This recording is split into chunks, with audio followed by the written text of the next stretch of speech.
이 시대의 참 종편인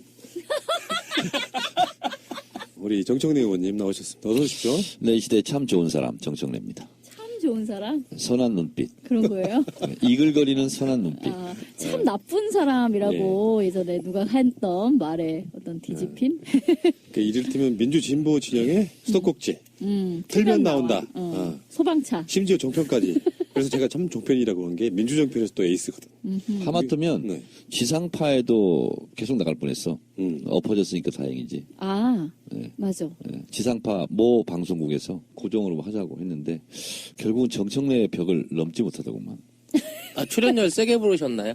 아니 출연료는 거기서 세게 준다고 그랬어요. 네. 역대급으로. 근데 결국은 예를 들면 부사장급까지 갔다가 결국은 최고 경영자 과정에서. 그런 거예요? 뭐 그런 것도 있고 하여튼 제한도 많아요 요즘.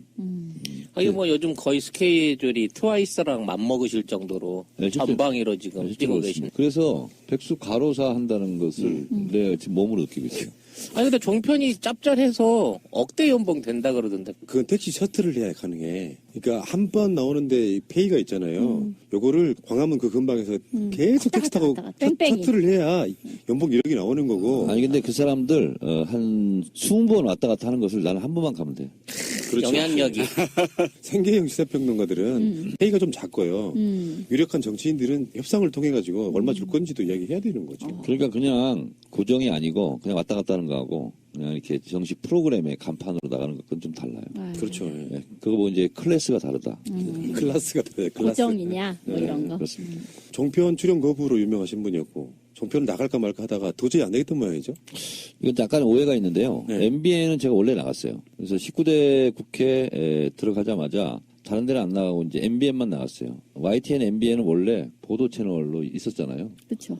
그리고 조중동 종편이 새롭게 나온 거고. 그래서 이제 MBN은 거의 반고정으로 1조에 한 번, 2주에 한 번씩 나갔어요. 그런데 이제 방송 끝나고 나오면 이제 차 타고 오면 조중동 종편에서 꼭 전화가 와요. PD 작가들이. 아니 거기도 종편인데 거기는 나가고 왜 우리 조중동은 안 나와요? 그럼 이제 제가 내 맘이야. 그럼 이제 끊어요. 그래서 이제 수없이 러브콜을 많이 받았어요, 사실은. 근데 조중동은 안 나갔었고 손석희 사장 뉴스룸 시작하자마자 제가 두 번째 게스트였어요. 첫 번째가 안철수.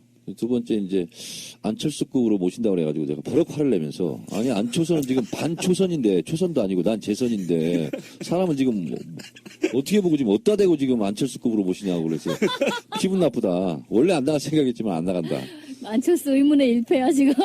근데 지금 나오신 프로그램이 판도라예요. 얼마 전에 히트했던 영화 제목이기도 하고 그 판도라에 나오시는데 그 전에 딱 반발짝 앞서서 정봉주 의원이 그 외부자들 그 프로그램이 좀 히트를 쳤어요. 그렇다 보니까 뒤따라가는 거 아니냐. 이상하게 정청래 의원님은 다 좋은데 정봉주 뒤를 따라가는 모양새가 좀 있어. 그건 아니고 제가 뭐 제자 뒤따라갈 일이 있겠습니까?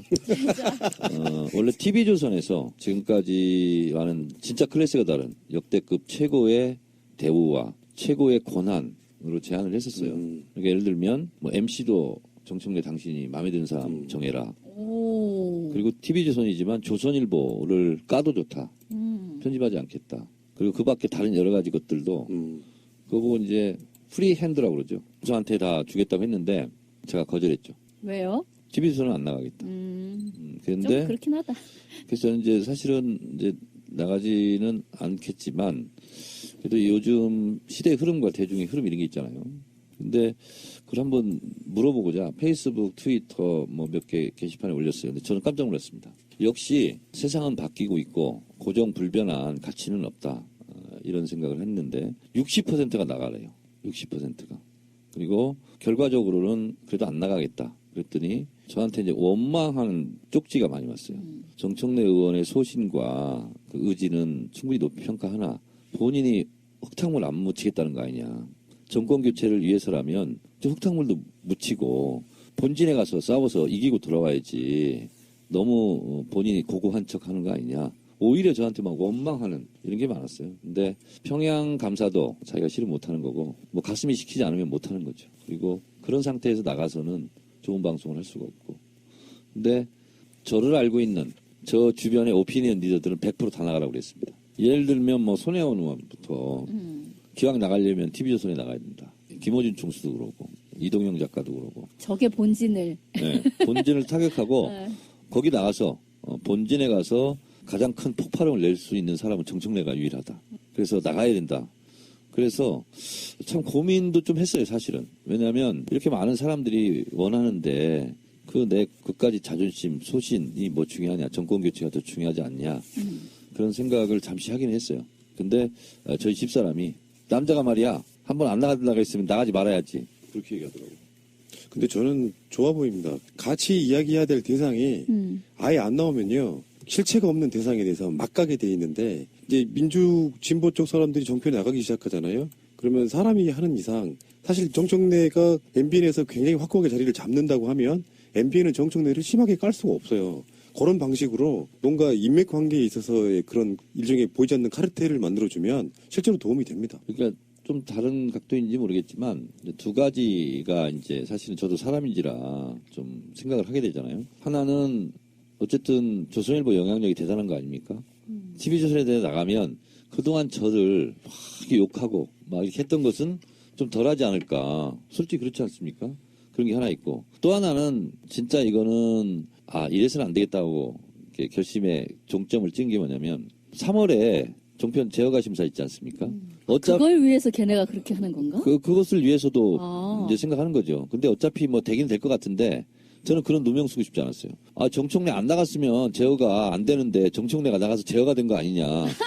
이런 오해를 받을 수도 있잖아. 아니 너무 자기네 중심으로 막 지구가 돌고 막 이런 거 아니에요 지금? 아니 우주 행성이 네. 저의 머리 회전 속도하고 같은 속도로 지금 움직이고 있어요. 어떡해. 아니 근데 좀 아쉽기는 해요. 왜냐면 저는 뭐 TV를 꽤 많이 보는 입장에서 솔직히 TV조선에 요즘 뭐 강적들 뭐 안 볼 수 없어서 가끔씩 봐요. 무슨 관계가 있으면. 근데 너무 재미가 없고 거기 패널들의 어떤 그 입담의 수준이 좀 떨어지는 거라. 그리고 좀 뭐랄까 이렇게 뭐 쭉 지금 대선 주자를 얘기를 하면서 너무 편향되게 또 누구는 뭐 빼놓고 얘기를 한다든가 이런 게 너무 눈에 확 보이는 거예요. 그래서 저런 데에 가서 어떤 사람이 무게중심도 좀 잡아주고 너무 헛소리하는 사람 좀 이렇게 쪼아도 주고 해서 좀 이렇게 평정을 누가 해줬으면 좋겠다 싶었는데 일테면 왜 정청래님 같은 분이 저기에 어떤 선수로 좀 들어와 주면 저 허접한 방송들이 어느 정도 수준도 올라가고 내 눈도 즐거워질 것 같다 이런 생각이 들었는데 우사인 볼트는요 상학자전거 경기를 안 합니다. 네. 아니 그리고 저는 제 생각에는 또 이런 것도 있어요. 우리 정청래 전 의원님한테 너무 선당우사만 많이 기대를 하는 것 같아요. 사람들이 당을 위해서 나서서 흙탕물을 맞아다오 이런 얘기를 너무 많이 하는 거는 또 본인 개인한테는 마음의 상처가 될 수가 있거든요. 모난돌이 정 만든다는 말이 있고 그와 좀 비슷한 말로 뭐냐면 한번 희생을 요구를 하잖아요. 그럼 계속 그걸 또 요구를 합니다.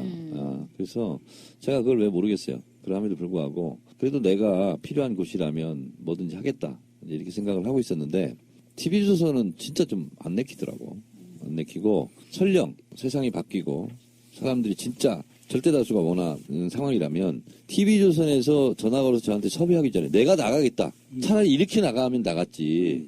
뭘 요구를 받고 뭐 하고 뭐 이런 건 아니라 이런 생각이 들었어요. 그러면은 그 정봉주 전 의원께서 하시는 그 외부자들하고 네. 지금 판도라하고 물론 판도라는 이제 1회밖에 안 나갔죠. 네. 근데 라인업이나 이런 게 좀 되게 모방한 느낌도 솔직히 나요. 되게 비슷한 느낌이. 외부자들과 판도라는 판도가 다르죠. 에이. 좀 다른 게요. 네. 우선 MBN에 들은 바로는 일단 사회자 배철수 씨가 좀 클래스가 다르고 그리고 그런 데는 좀 이렇게 개그맨 이렇게 하잖아요. 근데 남희석. 개그맨이 아니었으면 좋겠다 이렇게 해서 아마 캐스팅을 한 것 같아요.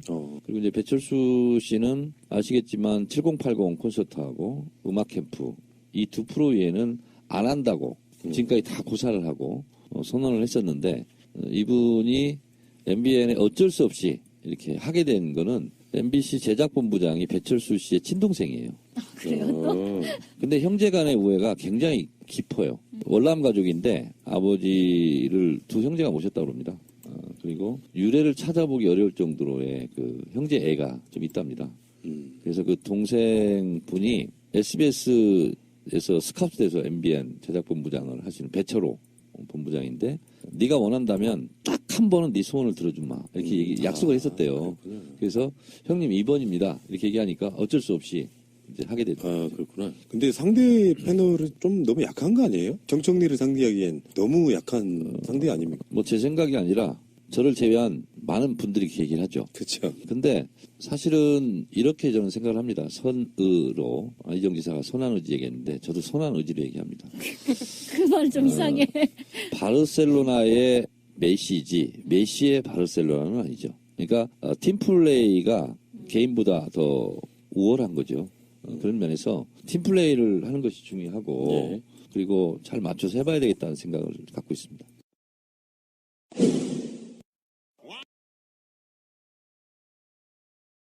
자, 지금 이제 현안부터 이제 참 애원인. 실제로 지금 정청래 의원님께서 탄핵 국면에서 가장 잘 맞춘, 그러니까 신동방통하게도 가장 잘 맞추는 일종의 박수무당? 그렇죠.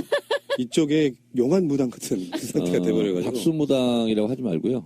작두를 탄 무당이라고. 작두도령?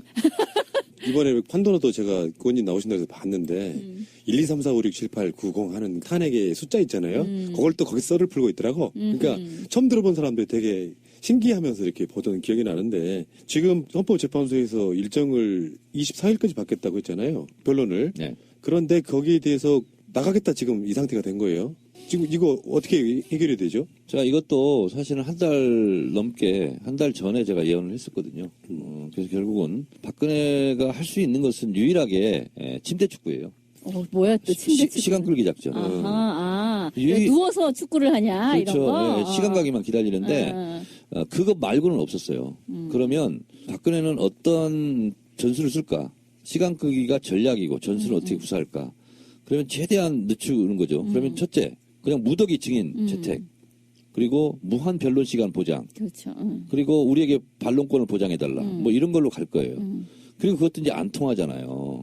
안 통하면 결국은 뭐냐면 박근혜 헌재 출석 카드로 마지막 흔들 거다. 예. 그렇게 저는 나올 거라고 봤고, 그리고 이 특검과 헌재 인용 시간이 굉장히, 이 타이밍이 굉장히 중요합니다. 그렇죠. 그러니까 특검 수사 기간 중에 탄핵이 인용되면 즉각 서울구치소행으로 가잖아요. 그러니까 어떻게든 이것을 분리 대응하려고 굉장히 노력을 했고요. 그래서 결국은 오늘 이제 100일 다 드러났지만 대통령 마지막에 13일 앞두고 물리적인 시간이 쫓길 시간에 내가 헌재 나가겠다. 그렇죠. 이게 이제 마지막 작전 카드였거든요. 헌재에서 이걸 간파하고 22일까지 수요일까지 대통령 출석 여부를 밝혀달라. 그러면 대통령 출석일은 우리가 정하겠다. 그리고 나오더라도 낭독하면 안 된다. 문답을 해야 돼. 문답을 해야 된다.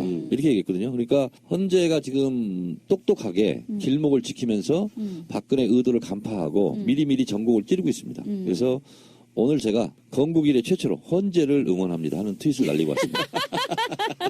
헌재가 박근혜를 최후 변론을 받게 되더라도 3월 9일 플러스 마이너스에서 나오겠다는 탄핵 결과가 변함이 없을까요? 변함없습니다. 그러니까 오늘 이정미 권한대행이 던졌어요. 언제 나올 건가를 밝혀라.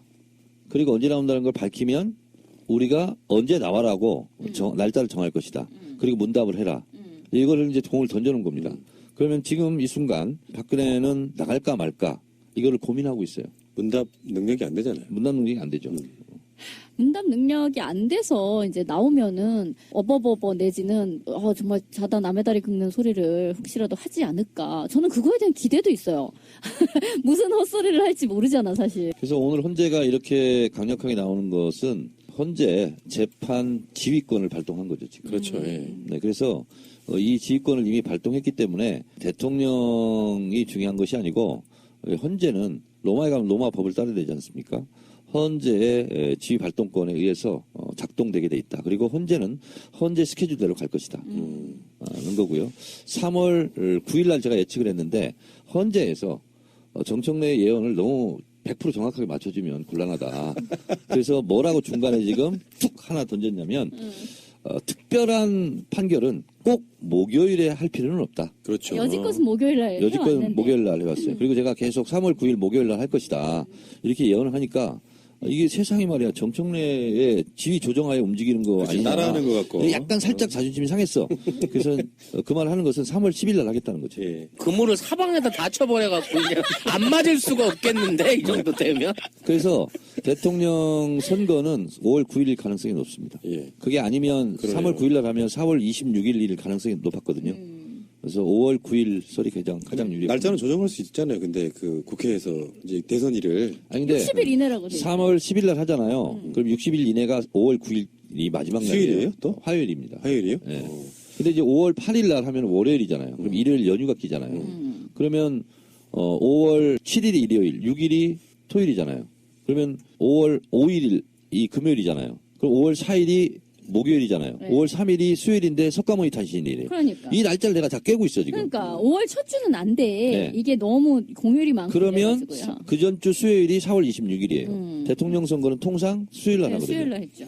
이 정도 되면 무당이 맞아. 이게 길이를 뽑아내는데 아주 용한 또 능력이 제가 지금 있으시네. 달력 안 보고 얘기하고 있죠? 그렇죠? 그러니까 직업적으로 국회의원을 잘못 택한 거예요. 국회의원으로 있을 때는 그 신기가 안 나오는데 국회의원이 그만두고 나니까 영빨을 너무 막 영험해 지금. 아니 근데 문제는 뭐냐면 네. 남의 일, 국가 대사 뭐 이런 건 잘 보는데 정작 제 운명은 못 봤어요. 그러니까 그게 원래 문제야. 원래 그래서 그거야. 컷오프가 된 거예요. 원래 저도 저에 작두대로 대해서 예언도 하고 나를 뒤돌아보고 했어야 되는데 그러지 못했어요. 그게 신을 모시는 사람의 운명이에요. 맞아요. 어떤 분도 자기 운명을 이렇게 개척하지 못하고요. 두 번째 질문 그러면은 지금 우병우 구속영장 청구가 돼 있는 상태란 말이에요. 생소한 우리가 녹음하는 이 날만큼은 아직 결과가 안 나왔는데 우병우 구속영장이 기각되겠습니까? 아니면은 그게 받아들여지겠습니까? 100% 발부됩니다. 우병우 구속된다. 100%. 예. 그 왜냐면 첫 번째 이유는 뭐냐면 특검이 2달 전에 출범했을 때 특검의 최종 목표는 뭐냐? 세 사람을 잡아야 된다. 이재용, 김기춘, 우병우. 오, 예. 이제 트리플 악셀 들어간 진짜로 거야? 그랬어요. 예. 2달 전에 트윗을 그렇게 했습니다. 특검은 그래야 성과를 냈다고 말할 수 있을 것이며 자신들의 학습 목표구나. 예. 박수를 받을 것이다. 예. 그래서 제가 그 구속되는 순서까지 그때 순서대로 썼습니다. 아하. 김기춘, 이재용, 우병우. 우병우는 맨 마지막에 할 것이다. 이렇게 영험하시. 그러시면은 5년 후에 현재 지지율 1위는 누구겠습니까? 한번 5년 후에 5년 후에요? 그러니까 딱 5년 후에 이 시점에 지지율 1위는 누구가 될 것 같습니까? 정청래. 나가시는구나. 정청래죠. 뭐 그렇다 치고. 이거 농담 아니시죠? 대선 출마할 생각이 있으신 거죠? 아니 저는 하여튼 그렇게 지금 왔어요. 그렇구나. 영빨이. 왜냐면 제 마음 제가 몰라요. 그거네. 단독 정청래 5년 후 대선 출마해. 할 것. 정치인이 대권 꿈을 안 꾸면 뭐 정치인이 아니지 않나요? 정치인은 꿈을 두 개를 꾸죠. 개꿈과 용꿈. 용꿈. 정치인들 중에 대권 꿈꾸는 사람 많지 않아요. 내가 봤을 때는 국회의원 꿈꾸는 거죠. 그 기대권에 계속 안주할 수 있는 꿈. 맞죠? 대략. 근데 청래형 정도면 용꿈을 한번 꿔볼 만한 그런 어떤 야심? 포부? 이런 게 있으신 분이잖아요. 아니 근데 그거는 이런 거죠. 일국의 국가 원수는요. 개인의 노력의 영역 밖에 있습니다. 아하. 그래서 천운이 있어야 노력으로 돼. 되는 거 아니에요. 네. 국회의원은 노력의 영역 안에 있습니다. 그래서 열심히 노력하고 하면 될 수 있어요. 근데 대통령은 개인 영역 바뀝니다. 그 왜냐하면 민심을 개인이 움직일 수가 없거든요. 그리고 민심은 천심이잖아요. 그 천심은 개인의 노력과 관계가 없습니다. 시대 정신과 시대 흐름과 시대 운, 이 세 개가 맞아야 돼요. 이재용이 태어나서 지금까지 삼성의 후계자로 길러진 것처럼 대권에 수업을 하잖아요. 근데 문제는 대중적인 인기는 있으나 대선 후보로 정청래가 가능한가 하는 그 이미지 메이킹을 내가 보기엔 잘못하는 것도 있단 말이야. 그럴 때는 이제부터는 좀 진중 모드로 간다거나 뭔가 투사적 이미지를 갖는다거나. 저는 원래 태생적으로 진중 모드예요. 제가 뭐냐면 충남 금산군 진산면 진산중학교 진중 남았어요. 제가 진중 출신이고요. 고등학교는 보문고 보고 출신이에요. 그래서 국민께 잘 보고를 하는 거야. 그래서 내가 트위터를 열심히 해서 국민께 보고하는 게 뭐냐면 보고 전문가야. 보고 출신이야. 그러니까 이런 지점이 대선을 방해하고 있다니까. 진중과 보고. 이 말장난이 대선을 방해하고 있어 지금. 아재 개그에 스스로 아니 도취돼요. 그러니까 지금까지 살아온 역정으로나 이렇게 보면 우리도 그랬었잖아요. 컷오프 될 때 차라리 그럼 정청래 대선 후보로 가라 막 그렇게 막 분개했었잖아. 근데 본인이 본인을 희화화시키면서 계속 낮춰버리잖아요. 그러니까 아 저 사람은 대권 꿈이 없나 보다라고 그냥 제껴놓는 거야. 대원군 지금 코스프레 하는 거 아니에요? 그 사람은요. 네. 지위와 직위와 직책과 권한은 다 다른 거거든요. 개념이. 그렇죠. 네. 지위는요, 자기가 높아진다고 해서 높아지는 게 아닙니다. 끊임없이 낮은 데로 임했을 때, 당신은 여기 있을 게 아니야. 좀 더 높은 데 올라가서 좀 더 큰 역할을 해. 이랬을 때 지위가 올라가는 거예요. 지위는 절대로 욕심을 내면 안 되는 거고요. 직책은요, 어떠한 자기가 업무를 맡았을 때, 자기가 감당할 영역, 무게만큼 맡아야 돼요. 욕심 부리면 오히려 마이너스예요. 그래서 그것도 진짜 자기 자신을 객관화해야 되거든요. 그래서 많은 정치인들이 실패하는 가장 큰 본질적인 이유가 자기 자신의 객관화에 실패하는 겁니다. 그러니까 한마디로 얘기한다면 주제 파악 못하는 거예요. 근데 그건 5년 후의 일이고 사실 지금 돌아가는 상황 계속 지금 정치의 계절이 왔고 해서 TV만 틀면 또 막 나오잖아요. 그런 걸 보면 움찔움찔 하실 거 아니에요. 아이씨, 저기서 저 사람은 저런 얘기를 하는데 나 같으면 어떤 얘기를 할 텐데 막 이런 거에 하루 종일 그 생각에 휩싸여 계실 것 같은데. 그렇지 않습니다. 아니에요? 네, 그렇지 않고 이슈를 따라다니는 사람이 있고요. 이슈를 만드는 사람이 있거든요. 저는 이슈를 만드는 사람이고 싶어요. 그래서 누가 얘기를 하는 것이 중요한 것이 아니고 언론에 나와서 종편에 나와서 떠드는 사람들 있잖아요. 저는 그건 별로 신경 안 쓰고 제가 오로지 신경 쓰는 것은 미리 말씀드리지만 제가 이런 예언도 하고 예측도 하고 저도 신기할 정도로 다 맞아가고 있어요. 제가 저를 보면서 놀라요.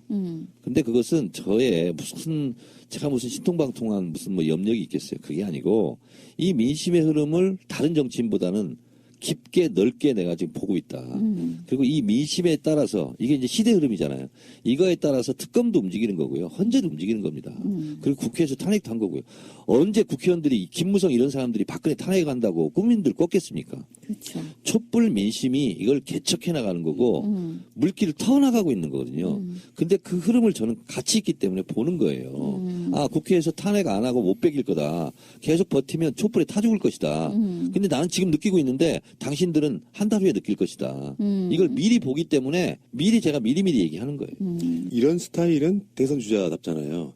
딱 이것만 딱 유지했으면 딱 좋겠는데 가다가 너무 이렇게 유머가 지나쳐가지고 실없는 사람처럼 보일 때가 있어서. 그러니까 지금은 약간 잠룡이 아니다라는 스탠스를 취하기 위해서 일부러 그러니까 상대로부터 괜히 견제가 들어오지 대원군 않게끔 하는 코스프레야? 그러니까 대원군 코스프레를 하는 게 아닐까라는 생각도 들고. 이겁니다. 지금 이제 국민의 MC가 된 유재석 씨 있잖아요. 처음에 여자 빨간 내복 입고 나왔어요. 맞아요. 그리고 쫄쫄이 맞췄어요. 이런 거. 네. 지금 못지않게 뜨고 있는 신동엽 있잖아요. 횡설수설이었어요. 안녕하시렵니까? 뭐 그런 거죠. 그러니까 사람마다요. 정청래는 정청래다워야 되고 정청래가 초선이면 초선다워야 되고 재선이면 재선다워야 되고 그러니까 자기다워야 되거든요. 그것은 때와 장소에 따라서 거기에 적합하게 저는 움직여야 된다고 보거든요. 안 그러면 네 가지가 없거나 안 그러면 네 가지. 뭐 주변 머리가 없거나 이렇게 되거든요. 그래서 절대로 어떤 선과 오바를 하면 안 될 것 같아요. 근데 지금 어쨌든 캠프에 들어가신 거예요? 그런 건 아닙니다. 아니에요?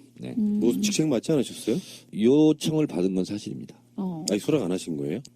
약간 미묘한 문제가 있어서 아직 좀 정리되지 않은 문제가 좀 또 있어요. 뭐 이렇게 튕기고 계세요. 아니 저 같은 이제 거물급들은 뭔가 있겠지. 몸값을 올려야죠. 아하.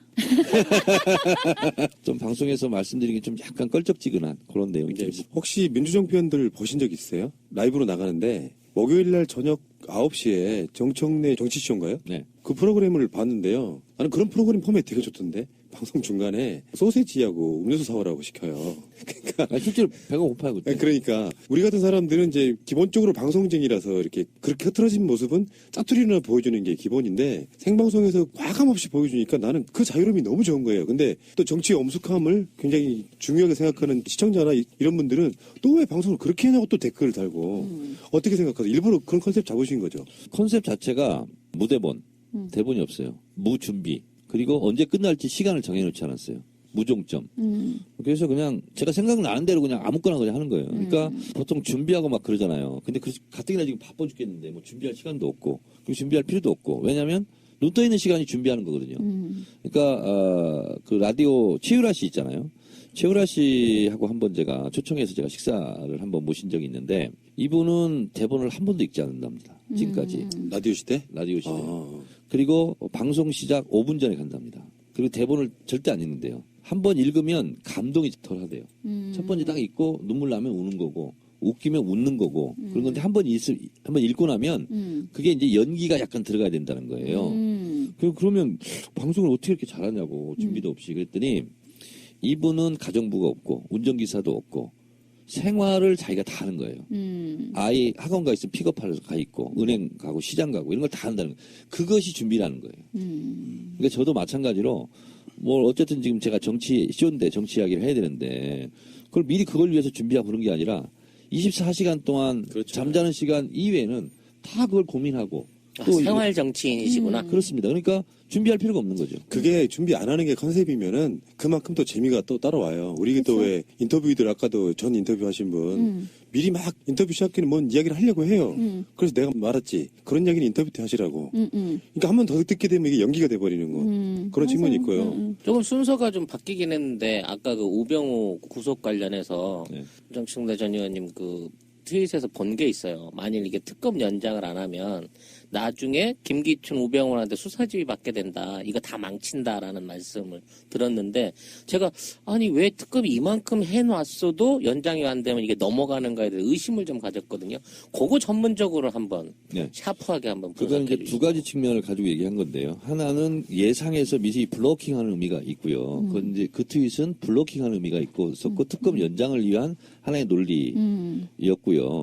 근데 또 하나는 뭐냐면 우병우 같은 경우는 이제 제가 법원의 영장이 즉시 발부될 것이다 한 이유는 뭐냐면 법원에서도 미운털이 많이 박혔어요. 아 이미? 네, 그렇습니다. 그래서 걸리기만 걸려라. 이게 이제 법원의 분위기거든요. 그래서 바로 그건 영장이 발부가 될 것이고, 그리고 우병우는 특검에서도 건들지 못할 거다. 이렇게 예상을 했었고, 그 다음에 이재용이나 김기춘이나 다 마찬가지였어요. 근데 그건 특검의 구성 인자들을, 검사들을 잘 몰라서 한 얘기예요. 당장 박영수 특검이나 윤석열 그 팀장이나 성격을 보세요. 지금까지 그걸로 버티고 살아왔던 사람들이에요. 그렇기 때문에 오히려 더 세게 나갈 가능성이 저는 많다 이렇게 본 거예요. 그러니까 이재용 같은 경우는 에라 모르겠다 영장 재청구를 또 해버리잖아요. 그리고 이건 어떤 의미가 있냐면 이재용을 직접 담당 검사가 한동훈이라는 검사래요. 대기업의 저승사자.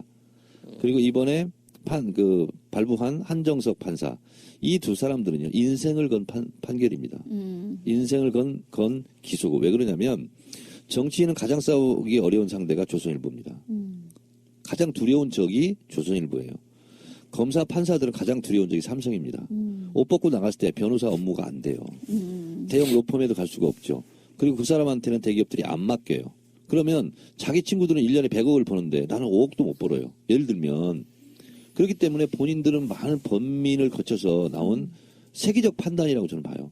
이따가 또 삼성 이재용 구속이 갖는 한국 현대사 100년의 의미를 제가 짚어보겠지만 예. 그런 의미에서 실제로 또 하나는 뭐냐면 이거는 이제 특검을 연장하는 차원에서 다시 또 김기춘 우병우의 수사지를 받는다 이렇게 한 것이고 또 하나의 측면은 뭐냐면 검찰은 특검이 아니라 일반 검찰도 죽은 권력에 충성하지 않습니다. 이게 이제 죽은 권력이다 생각하면 서로 살점을 뜯어서 성과를 내려고 한 속성도 또 있거든요. 그래서 특검이 연장 안 되면 또 그것은 지금 제가 말을 하지만 그 당시에 그건 깔 수는 없는 거죠. 왜? 특검을 일단 연장해야 되니까. 그렇게 한 거거든요. 연장은 되는 걸로 지금 어떻게 전망하고 계신 건가요? 연장은 황교안 박근혜 입장에서는 죽어도 하고 싶지 않죠. 근데 국회 차원에서 뭐 할 수가 있는 게 있잖아요. 이제 국회에서는 이제 법. 지금 이제 원래는 70일 하고 30일 더 연장한다. 이걸 합의하고 일단 70일 콜 하고 한 거예요. 정치적 합의는 끝났어요. 그렇죠. 근데 지금 새누리당, 자유당이 지금 번복하고 있는 거고요. 그래서 그거는 국회의 압력과 관계없이 황교안이 도장을 찍어야 되는 문제이기 때문에 그걸 통해서 특검을 연장하기는 쉽지 않을 거고 그렇다면 아예 법을 바꿔가지고 70일이 아니라 아예 그냥 100일이라거나 200일이거나 이렇게 지금 개정안이 올라가 있거든요. 근데 이거는 다른 당은 다 찬성인데 지금 새누리당, 자유당만 반대하고 있어요. 그것은 그냥 직권상정으로 처리해버리면 돼요. 그러니까 뭐 황교안이 목리를 부려도 특검 연장을 국민적인 어떤 여론이라든지 그 바람이 있다고 하면 충분히 할 수 있는 여지는 있는 거네요. 국회에서 직권상정을 통해서 네. 그 법을 통과시키면 된다. 그러니까 이제 정세균 국회의장이 음. 이제 우리는 솔직히 이제 좀 직권상정을 많이 원하지 않습니까? 예. 근데 국회의 생태계상 음. 사실 국회의장이 직권상정을 하는 것은 굉장히 어려운 문제입니다.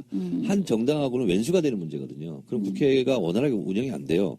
그렇기 때문에 밖에서 분위기를 만들어주는 게 중요합니다. 그래서 2월 22일 날 국회에서 이제 시민들이 모인다. 네. 라는 게 지금 기획이 되어 있는 거잖아요. 네. 그러니까 특검 연장은 박근혜 탄핵 인용 즉시 구속영장 청구하고 서울구치소행으로 보내는 것과 직접 맞닿아 있는 문제거든요. 그렇죠. 특검 연장은 그런 의미를 갖고 있기 때문에 어떻게 보면 우리가 참 너무 이거 막 한 넉 달 동안 막 촛불 들고 하다 보니까 지쳐 있긴 한데 그래서 저도 좀 말씀드리기가 좀 죄스럽고 그렇긴 한데 어쨌든 특검이 연장되면 우리가 그토록 촛불 들고 외쳤던 박근혜 구속이 바로 실현될 수 있거든요. 그런 면에서 특검 연장은 박근혜 구속과 같은 의미다. 네. 대선 이야기를 뭐 안 할 수가 없는데 요즘 정청래님 그 트윗을 보면 아주 그냥 막 연기가 나는 정도예요. 막 불이 막 활활 타는 느낌인데 어쨌든 지금 타겟은 안희정 후보에게 맞춰져 있다는 생각이 들고 뭐, 타겟은 정권 교체, 물론 그렇죠. 민주정부 수립, 그러니까 적폐 청산, 근데 대청소. 그러니까 지금 그렇게 말씀을 하시니까 그럼 만약 안희정으로 뭐 대권이 넘어가게 되면 그것은 정권 교체가 아니라고 보시는 거예요. 네, 그렇습니다. 아하, 예. 일단 그 하나는 확인을 했고.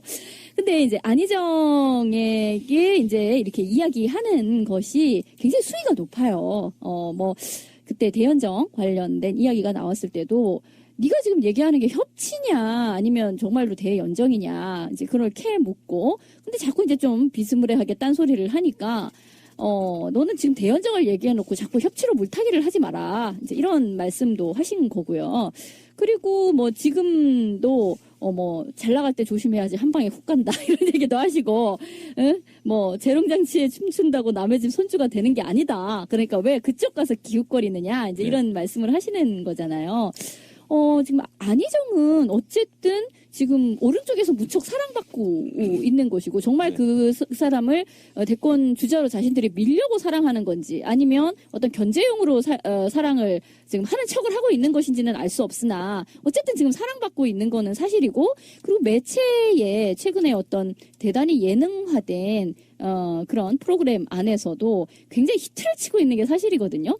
사람들에게 어찌됐든 뭐 예능 뭐 최근에 뭐 숏버스 말하는 대로 이런 데에 나와서 굉장한 히트를 치고 있어요. 그런 상승세에 대해서 좀 더 말씀을 해주세요. 예, 연정은 연애하는 정이 아닙니다. 연정. 연립정부의 그렇죠. 줄임말입니다. 연정에는 두 종류가 있습니다. 크게 대연정과 소연정.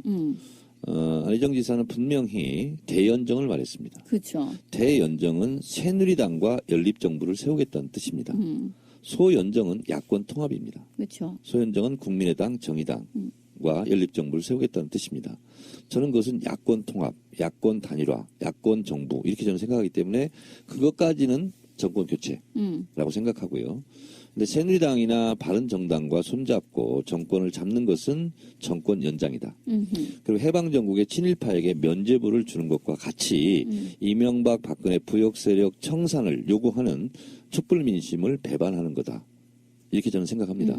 그래서 제 생각으로는 정의와 불의의 강을 넘는 거다. 그래서 저는 이것이 불의라고 판단되면 그걸 제가 가만히 있으면 제가 못 견딥니다. 그래서 이것은 정의의 영역, 대의의 영역 안에서 움직이는 거다.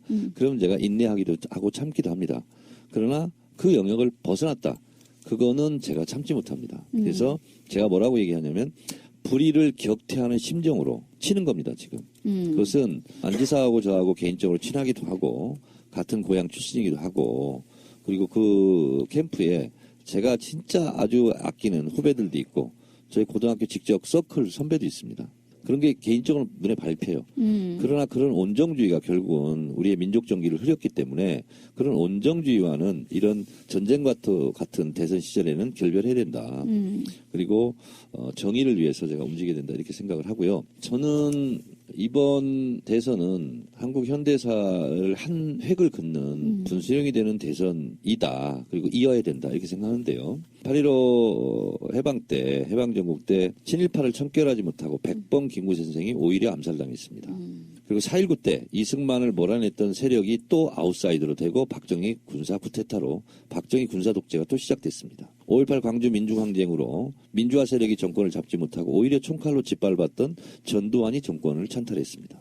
87년 6월항쟁 때 우리는 직선제 개헌 쟁취를 했지만 결국은 노태우가 또 정권을 가져갔습니다. 그리고 30년 만에 맞는 실로 국민의 촛불 국민의 진출, 정치적 진출로 열린 공간 속에서 치러지는 대통령 선거, 그리고 야권이 우세한, 야권이 주도력을 쥔 상태에서 처음으로 치러보는 대선입니다.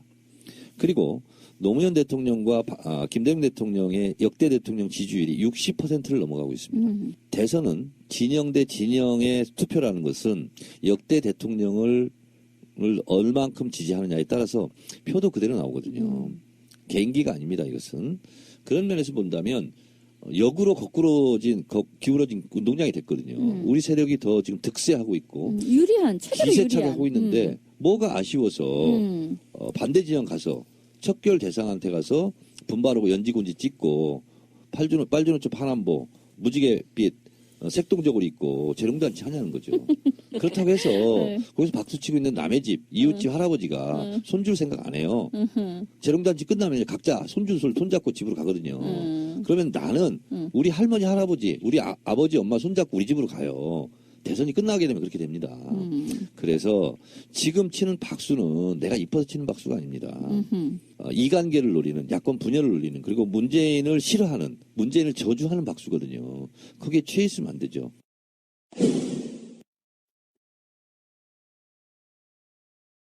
이런 반론도 있잖아요. 어차피 대선은 51대 49 싸움이 될 것이다. 지금이야 저 세력들이 숨죽이고 있지만 막상 가면은 그 사람들이 다 민주당 후보 찍어주지 않을 것이고, 그럴 때 새누리당 유해 후보의 지지를 막아주고 있는 측면에서는 전략적으로 훌륭한 게 아니냐 이런 이야기도 있지 않습니까? 저는 그렇게 아쉽고 비굴하게 살고 싶지 않습니다. 노무현 대통령은요, 정몽준이 나중에 단일화를 깼지 않습니까?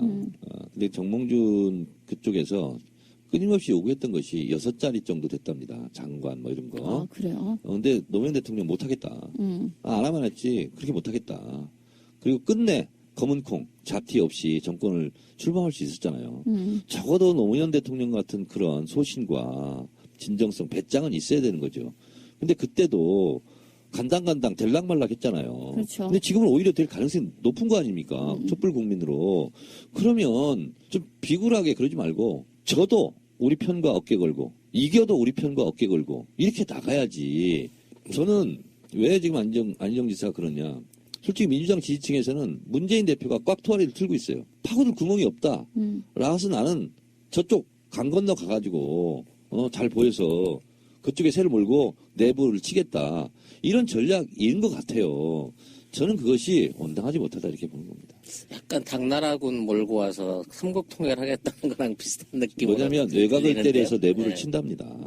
그래서 저는 이것은 지나친 욕심이고요. 지나친 엘리트의 오만이다 저는 이렇게 생각합니다. 저는 지금까지 어제까지 방송 나간 걸로는 안희정 지사가 그래도 내용을 떠나 포지션으로 훌륭하다 이렇게 이야기를 해왔는데요. 최근에 부산에서 한 강연 같은 것은 선의에 네. 의해 했다. 제 느낌은 이런 측면이 있잖아요. 잘한다 하니까 이게 오버해서 덜컥수에 딱 걸린 것 같은 그런 느낌이고, 오강에 똥을 싼다 뭐 이런 거. 만약에 전공법으로 가지 않고 우측에다가 우클릭 해놓은 상태로 간다고 하면 제 생각에는 다음 대선에서는 오히려 힘들어질 수도 있다는 생각이 들어요. 저는 이번에 안희정 지사의 중도, 외연 확장 이런 것은 있을 수 있어요. 득표 전략 전설상 그거 가지고 제가 뭐라 하는 거 아니에요. 이것은 선을 넘은 겁니다. 제가 광주 강연 가가지고 우리 이제 광주 강연 가면 이제 아주머니들 많이 오지 않습니까? 여성 당원들. 그래서 제가 이렇게 쉽게 설명했어요. 자, 내가 이제 총선을 치르는데 여보 저기 여성표도 좀 얻고 그래야 되는데 저 이웃집 저 여성 당원들하고 저 행준산성 가서 좀 국밥 좀 먹고 그리고 커피 한잔 하고 데이트 좀 하고 올게. 여보 당신 좀 이해 좀 해줘. 이건 소현정입니다. 거기까지는 괜찮을 수 있다. 괜찮아요. 이거예요. 괜찮을 수 있죠. 양보할 수 있고 이해할 수 있잖아요. 좀 기분이 너무 나쁘더라도. 근데 대현정은 뭐냐면 나 저 옆집 아줌마하고 같이 살래. 당신이 이해해. 당신 좀 이해해줘. 가정의 평화를 위하는 거야. 뭐 뒷바라지 하고 애들 키우고 했는데 고생했는데 나 저기 가서 좀 살아야 되겠어. 갑자기 왜 대현정이 확 기대지지? 저는 이거는 용납해서는 안 되잖아요.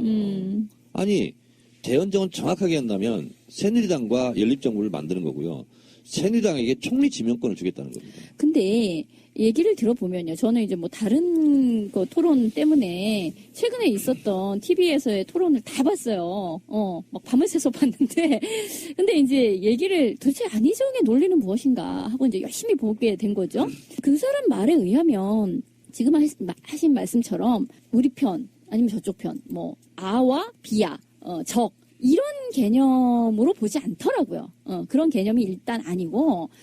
그러니까 뭐 이런 식의 얘기를 하잖아요. 촛불의 대의에 동참한다면 뭐 그쪽도 뭐 괜찮다. 근데 우리가 들었을 때는 대의에 동참을 할 리가 없잖요. 뭔 소리요? 이제 이렇게 들리는데 그 사람은 그렇게 생각을 하는 거고. 자, 스텝이 꼬인 거예요. 구분하지 말자주의인 스텝이 거죠. 꼬인 거고요. 본인이 이게 문제되니까요. 난 협치를 말한 거다. 이렇게 얘기했습니다. 협치와 대연정과는 차원을 달리하는 문제예요. 자, 그러면 제가 그래서 그 말을 듣고 또 얘기했어요. 자, 협치를 그럼 말한 거 잘했다. 그러면 대연정이라고 내가 말을 한 것은 워딩을 잘못한 거다. 라고 말을 하든가. 라고 말을 해라. 그리고 대연정은 취소합니다. 그리고 대연정을 제가 실현했습니다. 취소합니다. 사과드립니다. 그리고 협치를 그다음부터 주장해라. 대연정을 말했고 대연정이 협치라고 얘기를 하고 있어요. 그건 잘못된 거고요. 그건 사과할 수 없는 용기가 없는 거예요. 사과하는 용기가 없는 거예요. 그리고 어쨌든 정치 교체, 뭐 정권 교체가 아니라 시대 교체 이런 얘기를 하고 있잖아요. 그럼 나도 처음에는 저게 또 무슨 소린가 하고 들었는데 얘기를 들어보니 이런 너무나 진영에 갇혀 있는 방식이 아니라 자기가 넓게 좌우를 아우르는 방식의 정치를 하게 된다면 그것이 지금까지와의 시대와 결별하는 새로운 방식의 정말 100% 대한민국으로 가는 방법이 아니냐. 그러니까 이곳은 시대가 교체되는 것이다라는 게 이제 안희정의 논리더라고요. 자, 안희정 지사가 성이 안 씨잖아요.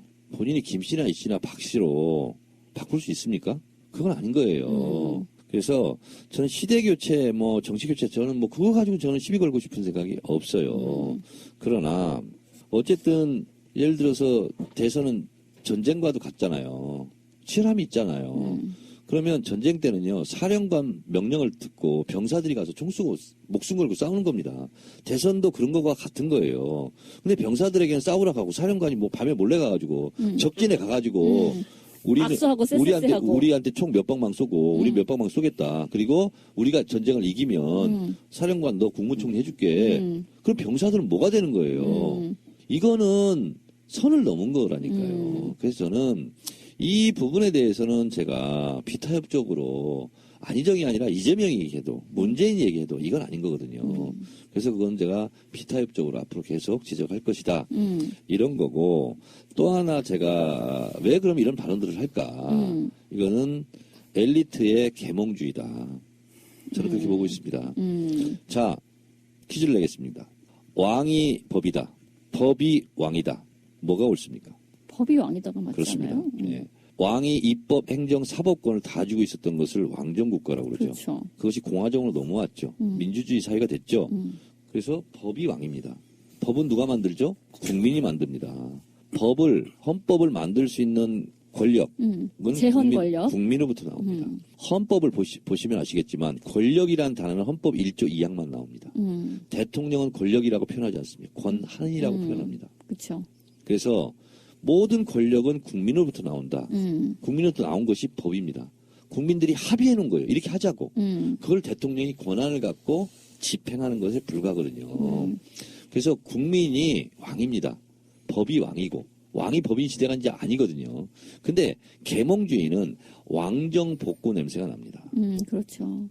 그래서 이것은 엘리트의 오만이고 엘리트의 계몽주의다라고 제가 지적을 하는 거고요. 여러분 산악대장 박영석을 아십니까? 네. 그럼요. 네. 네, 지금 상암동에 그 기념관이 만들어지고 있습니다. 제가 그걸 추진해서 성과를 낸 건데요.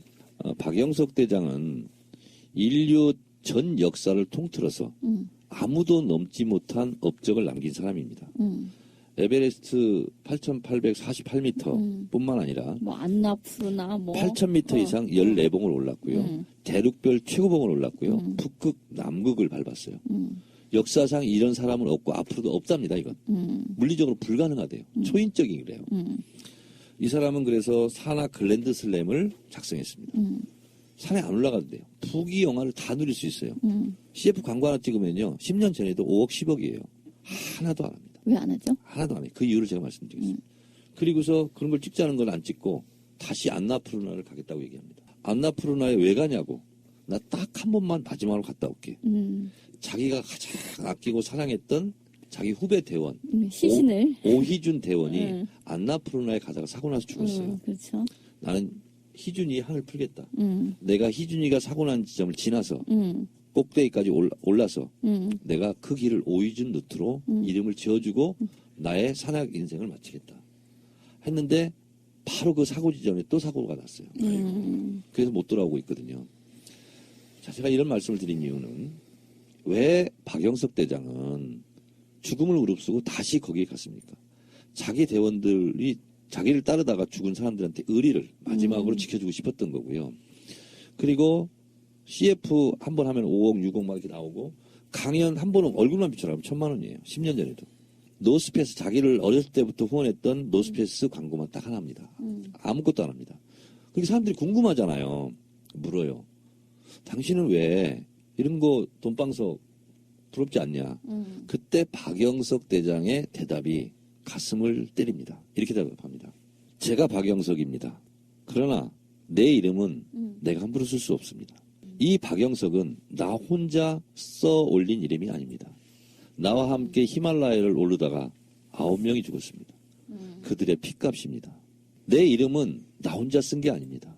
그들과 함께 썼고 나와 함께 산을 올랐던 수많은 우리 대원 동지들 그리고 셀파들 그리고 나의 등정을 위해서 나를 뒷바라졌던 모든 사람들에 의해서 쓰여진 이름이 박영석입니다. 그래서 내 이름은 내 게 아닙니다. 나의 이름을 내 마음대로 쓸 수가 없는 이유입니다. 나는 내 박영석은 나의 사익을 위해서는 절대 쓰지 않겠습니다. 오로지 산악 등반을 위해서 산을 위해서 저는 저를 바칠 뿐입니다. 이렇게 얘기합니다. 자, 안희정 지사 도지사 하고 있습니다. 지금 충남도지사 2번 하고 있는데 본인의 개인 능력만으로 도지사 하고 있는 겁니까? 그렇게 생각되지 않는데 본인은 약간 그런 생각이 있는 것 같아요. 자, 일단 지방자치는요. 유신헌법 때 조국통일 이후에 한다고 되어 있었습니다. 유신을 무너뜨렸던 반유신 투쟁을 했던 민주화 투사들 그리고 지방자치를 위해서 13일간 단식을 했던 김대중 대통령 우선 그 공이 있는 겁니다. 그리고 해방을 맞이하기 위해서 수없이 만주벌판에서 이름도 빛도 없이 죽어갔던 이름 없는 무명 독립 투사들 백범 김구 그리고 4.19 열사들 그리고 유관순 열사 안중근 그리고 지금의 헌법 체계에서 대통령 직선제를 가져왔던 박종철 이한열 열사 이런 분들의 핏값이에요. 그래서 지방자치가 됐고 우리가 대통령을 내 손으로 뽑을 수 있는 권한이 생긴 겁니다. 그리고 도지사도 된 거예요. 그러면 이 도지사의 자리는 내 개인기가 아니다. 나는 그 수많은 사람들의 민주주의를 위해서 피 흘렸던 수많은 민주열사들의 딛고 내가 이 자리를 잠시 맡아서 하는 대표 일꾼일 뿐이다. 이렇게 생각을 해야지. 내가 정치 지도자니까 내가 연정을 하면 당신들은 따라와야 된다. 왜 그렇게 생각합니까? 아, 그게 이제 바로 엘리트주의다. 그렇습니다. 계몽주의고 왜 본인 스스로 정치 지도자라고 얘기합니까? 지금의 탄핵 국면, 지금의 국면은 정치 지도자 임내하는 정치인들이 한 겁니까? 촛불 국민들이 국회의원들 손 비틀어가지고 찬성도장 찍게 했어요. 지금의 정치 지도자는 국민입니다. 태도는 이래야 돼요. 국민이 정치 지도자입니다. 저는 국민으로부터 배우겠습니다. 이렇게 나가야 되지 않아요? 내가 대연정 깃발 들면 국민들 따라와라. 이게 됩니까? 저는 이것은 대단히 불손한 태도다. 저는 이렇게 보고 있습니다. 비로소 대선 후보다운 면모를 보여주시네요. 진지해지니까 무섭지 않아요. 진면목이 이제 나오는 것 같은. 그러니까 잘 벼려놓은 칼날을 보는 것 같아요. 그런 걸 또 이야기해주는 것도 우리밖에 없지. 의원님이 파파이스 나가시면은 일부러 그 제작진들이 그걸 원하는 것 같아요. 코믹한 거. 그 김어준도 막대하는 것 같은 느낌이고. 나가지 마세요. 그거 좋지도 않은 프로그램에 나가셔가지고. 생각을 제가 접수하겠습니다. 아니, 어차피 한 말씀만 더 드리면 예. 그래서 정치인들은 내가 지도자임네 하는 그런 건방 떨지 말라는 거예요. 저는 국민이 지도자입니다 하고 국민한테 배울 생각을 하라는 거예요. 저는 이게 그냥 가머니설이 아니고요. 통계학에 그게 있습니다. 마포대교가 길이가 얼마나 됩니까? 답변해 한번 해보세요. 약 1km쯤 되죠. 1km. 네. 그다음 1kg 더 될 것 같은데. 서울에 제일 긴 다리가 마포대교라는 걸 알고 있고요. 자 1km 그다음요. 1.5kg? 1.5km. 890. 890. 저는 한 2kg 쓰겠습니다. 2kg. 네. 개인은 이렇게 능력이 미약합니다. 마포대교는 1.4km예요. 근접했네. 근데 물어보면은요. 심지어는 140m라고 얘기하는 사람도 있고요. 아이고. 심지어는 14km라고 얘기하는 사람도 있습니다. 어떤 사람은 2km라고 얘기하는 사람도 있고 어떤 사람은 1.4km라고 얘기하는 사람도 있어요. 정확하게. 그런데요. 통계학의 기본입니다. 7,000명 이상 답을 요구해서 그걸 다 더해서 7,000을 나누면 정확하답니다. 이게 바로 집단 지성의 힘이에요. 그때 황소 몸무게 그 논리죠. 그렇죠. 그래서 한 명의 개인은 지도자가 될 수 없습니다. 그 능력으로는. 지금은 집단 지성의 힘으로 그것을 자기가 받아 안았을 때 사람들이 지위를 제가 높여 놓는다고 그랬잖아요. 그때 잠시 대표 일꾼을 하는 거예요. 잠시 지도자 역할을 하는 거예요. 그리고 내려오는 겁니다. 오바마요. 미국의 한 시민으로 돌아갔어요. 오바마도요. 마켓 가서 시장 바구니 들고 시장 봅니다. 실제로 미국은 그런 거 많이 합니다. 왜 우리는 안 그러냐고요. 그래서 저는 그냥 무슨 입에 바른 얘기로 겸손하라는 게 아니고 진짜로 그런 자세를 가져올 시기가 더더욱 됐어요, 이제. 아니, 국민보다 정보량이 많습니까? 유능합니까? 이번에 청문회 보세요. 주겔라가 다 대주잖아요. 국회의원보다 눈 깜짝하잖아요. 왜 그런 시대가 바뀐 걸 모르고 내가 지도자고 내가 깃발 꽂고 내가 개헌하자 그러면 따라오고 왜 그렇게 국민을 대상화시키고 그러냐고요. 정작 촛불 집회 가면 한마디도 못하는 사람들이 저는 그런 차원에서 안 지사를 개인으로 미워하는 게 아니에요. 저는 그런 게 화가 나요. 네. 자, 그러면은 지금 안희정 이야기 했잖아요. 이재명 이야기를 안 할 수가 없는데 우리 너무 균형이 있어 프로가. 촛불이 확 타오를 때 이재명 시장의 지지율도 확 올랐는데 사실은 제가 보기에는 이재명 시장 지지자분들이 왜 우리 이재명 시장 이야기 안 해줘 하는데요. 이슈 파이팅을 못하고 있어요. 지금 현재는 막 떠오르는 이슈가 별로 없단 말이에요. 그런 측면에서 저는 우리 참 무당 대신에 우리 의원님한테 그 이재명 시장이 다시 떠오를 수 있는 어떤 방법도 한번 우리가 전수를 한번 받아보고 싶어요. 선거는요, 뭐가 중요하냐면요, 나의 영역 밖에, 나의 노력으로 극복하는 게 한 게 있고요, 나의 영역 밖에 나하고는 관계없는 영역이 있습니다. 나의 정책 능력을 키우고, 조직을 확대하고, 그리고 메시지를 던지고 하는 것은 나의 노력 영역 안에 포함되거든요. 근데 포함되지 않는 게 있습니다. 후보 구도입니다. 내가 모자란 사람이에요. 근데 나보다 더 모자란 사람이 나오면 내가 이깁니다. 난 엄청 뛰어나요. 나 이순신 장군 같아. 근데 이순신 장군보다 더 뛰어난 장군이 나오면 내가 이순신 장군이라도 지는 겁니다. 이건 내 영역 밖이에요.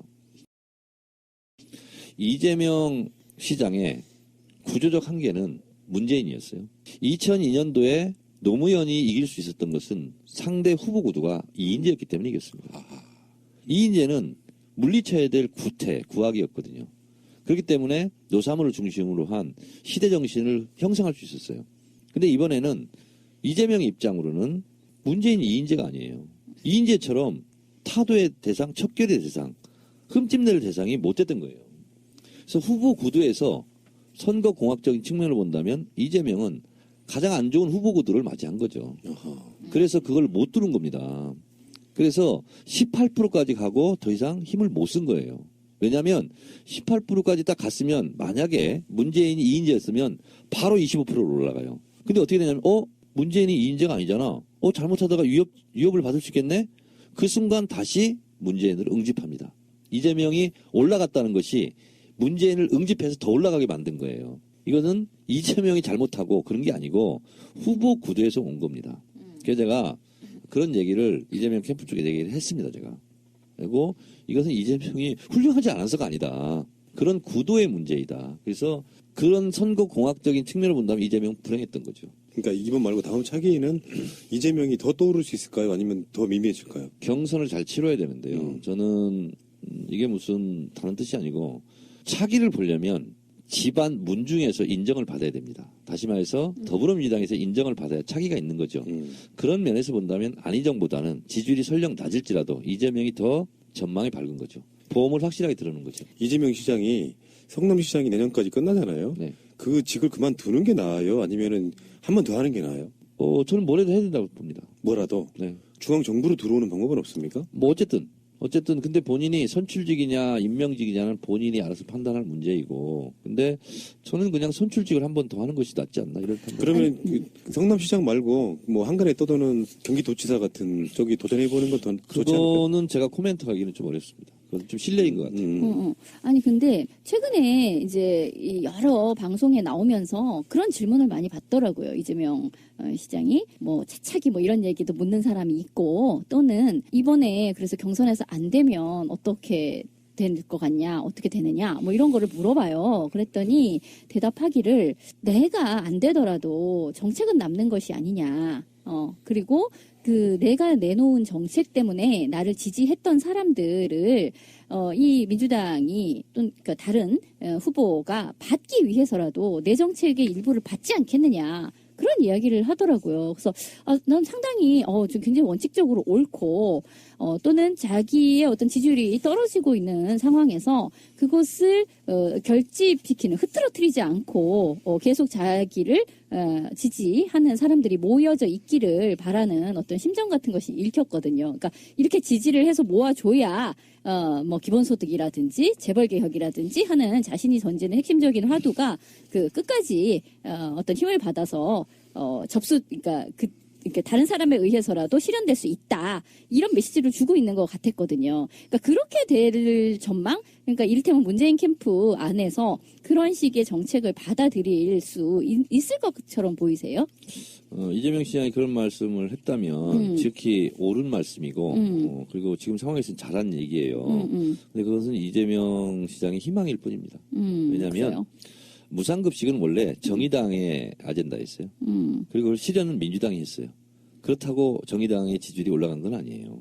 그런 거거든요. 그래서 이재명 시장이 만에 고유한 브랜드가 있는 정책을 설령 예를 들어 문재인 대통령이 돼서 실현한다 할지라도 그것을 이재명 거다라고 기억하는 사람은 별로 없을 겁니다. 아니, 그래서 뭐. 그걸로 지지자들을 그냥 모아놓을 수 있는 그런 힘은 되지 못해요. 아니, 그러니까 나중까지 지지자를 모아둔다는 것이 아니라 지금 흐트러지지 않게끔 왜냐하면 이 정책을 받아라라는 것으로 압박의 수단으로 어떤 충성도 높은 그런 지지자들이 모여있을 수는 있잖아요. 이게 그러니까 다 문재인 지지율로 흡수돼 버리면 지금까지 이재명이 주장했던 그런 정책들이 다 힘을 못 받게 될까 봐. 무슨 말씀인지 알겠고요. 그렇게 해야 이재명을 지지했던 사람들이 이탈하지 않고 예를 들면 문재인 후보가 됐다. 그러면 문재인을 찍게 되는 거잖아요. 그래서 그것은 이재명 시장이 옳은 말이고요. 잘한 얘기고 그야말로 그것은 이재명의 선한 의지입니다.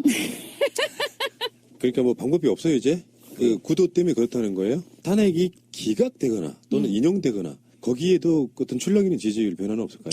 상상하기 싫지만 탄핵이 기각이 되잖아요. 그러면 이재명은 다시 뜹니다. 그렇겠죠. 네. 근데 그거는 이루어지기가 어렵습니다. 그래서 예를 들면 이런 거죠. 헌재에 승복할 거냐. 그랬을 때 이재명 시장만 어디다 대고 그런 얘기를 해. 예를 들면 이렇게 했잖아요. 그렇죠. 마치 탄핵해야 된다. 이것을 대선 주자 중에서는 제일 먼저 했고 정치인 중에서는 제가 제일 먼저 했고 실제로. 네. 그런데 탄핵이 되니까 그거 이재명 미리 얘기했잖아 용기 있게 이렇게 해서 팡 뜬 거거든요. 다른 거 없어요. 근데 만약에 기각이 된다. 그거 봐 이재명이 예의주시하라고 그랬잖아. 그래서 이재명이 떠요. 그 다음에는 굉장히 무서운 주자가 되긴 될 겁니다. 그렇죠. 자 그러면은 진짜 우리 이 시대 참무당 이런 질문은 정말 중요하다고 생각해요. 지금 현 상태로 봤을 때 안희정이 뭐 돌풍 비슷하게 일으키고 있고 뭐 보수 쪽에서는 정말 띄워요. 저번에 분석해 보니까 갤럽 같은 데서는 질문이 달라요. 찍겠나도 아니야. 이 중에 누가 더 좋아 보입니까? 이런 정도예요. 아하. 일부러 띄우는 게 보이잖아요. 맞아요. 그러면 이 상태에서 더불어민주당 경선이 첫 번째 질문. 결선 투표까지 갈 것이냐. 만약에 간다면 누가 될 것이냐. 이걸 한번 예언 한번 해보시죠. 자, 제가 쌍괄식으로 말씀드리겠습니다. 결선 투표가 없을 것 같습니다. 그래요? 네, 문재인 대표가 1차적으로 제 느낌으로는 한 55% 정도 얻지 않을까 그렇게 예측을 하고요. 근데 나중에 지켜보시면 압니다. 과연 55%가 나오는지. 근데 이것은 제가 그냥 던지는 말이 아니고 이것은 빅데이터 분석에 의해서 제가 말씀을 드리는 겁니다. 자, 지금 7, 8주 동안 부동의 1위를 달리고 있습니다. 안희정의 지지율의 상승과 관계없이 문재인은 꺾이지 않고 계속 가고 있습니다. 자, 이것이 중요한 거고요. 그러니까 안희정 지사의 지지율 상승은 더불어민주당 지지층이라기보다는 더불어민주당을 싫어하고 문재인을 반대하는 세력이 붙어서 간 거거든요. 제가 봤을 때. 그야말로 역선택이군요. 그렇습니다. 그래서 지지율의 반 정도는 거품이다. 저는 이렇게 보고 있고요. 중요한 지표는 뭐냐면 지금까지 한두 달 동안 쭉 보면서 더불어민주당 지지자 중에서의 지지도를 볼 필요가 있습니다. 그렇죠. 문재인 대표가 60% 이하로 별로 떨어진 적이 없습니다. 아하. 혼자. 그리고 나머지 40%를 가지고 나눠 먹는 거예요. 근데 이것이 계속 유지가 되고 있습니다. 안희정 지사가 전체 여론조사에서 상승함에도 불구하고 그러면 문재인 대표 걸 뺏어가야 되잖아요. 그걸 못 뺏어갑니다. 그래서 더불어민주당 지지층에서의 60%는 돌풍 독주거든요. 근데 문재인 대표가 더불어민주당 지지자에서 돌풍 독주를 하고 있다는 기사는 안 씁니다. 이걸 쓰게 되면 더불어민주당 경선은 문재인 과반으로 결선 투표 없을 것 같다. 이런 걸 보도해야 되잖아요. 그래서 안희정 띄우기를 하려고 하니까 이건 기사를 죽입니다. 그래서 가지 않습니다. 그래서 제가 봤을 때는 그런 현상이 있고요. 또 하나는 이게 이제 리얼미터에서 나온 건데요. 굉장히 의미 있고 놀라운 여론조사가 하나 있습니다. 더불어민주당 대선 경선에 참여하겠느냐? 참여하겠습니다. 이게 100%로 봤을 때 민주당 지지자는 60%밖에 안 됩니다. 아, 다른 데서 온 사람들이 40%나 되는 거예요? 33%. 그러니까 이것은 엄청나게 다른 당에서 더불어민주당 경선에 개입하겠다. 이런 의향을 표명한 겁니다. 직접 행동하는 거하고는 달라요. 근데 이것은 굉장히 높은 수치입니다. 근데 저도 옆에서 이제 하는 것을 저는 이제 권리당원이니까 이미 돼 있기 때문에 다른 분들을 신청하라고 보고 기다려 봤어요. 근데 1811 1000번. 이번에 이제 1811 1004번까지 생겼습니다. 전화를 거니까요. 빠르면 5분 걸립니다. 신청하는데. 이런 절차를 밟고요.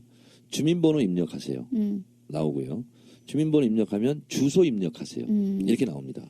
그러면 구주소냐 현주소냐 이걸 구분해서 또 아무거나 써야 돼요. 이 절차가요. 어르신들은 하기가 굉장히 어렵습니다. 그럴 것 같아요. 예. 네, 그리고 안희정 지사를 지지하는 저는 뭐 보수층이라고 이름을 쳐요. 별로 마음에 안 들지만 이 보수층들은 소극적 지지층이거든요. 그렇죠. 의향만 갖고 있거든요. 직접 행동파가 아니거든요.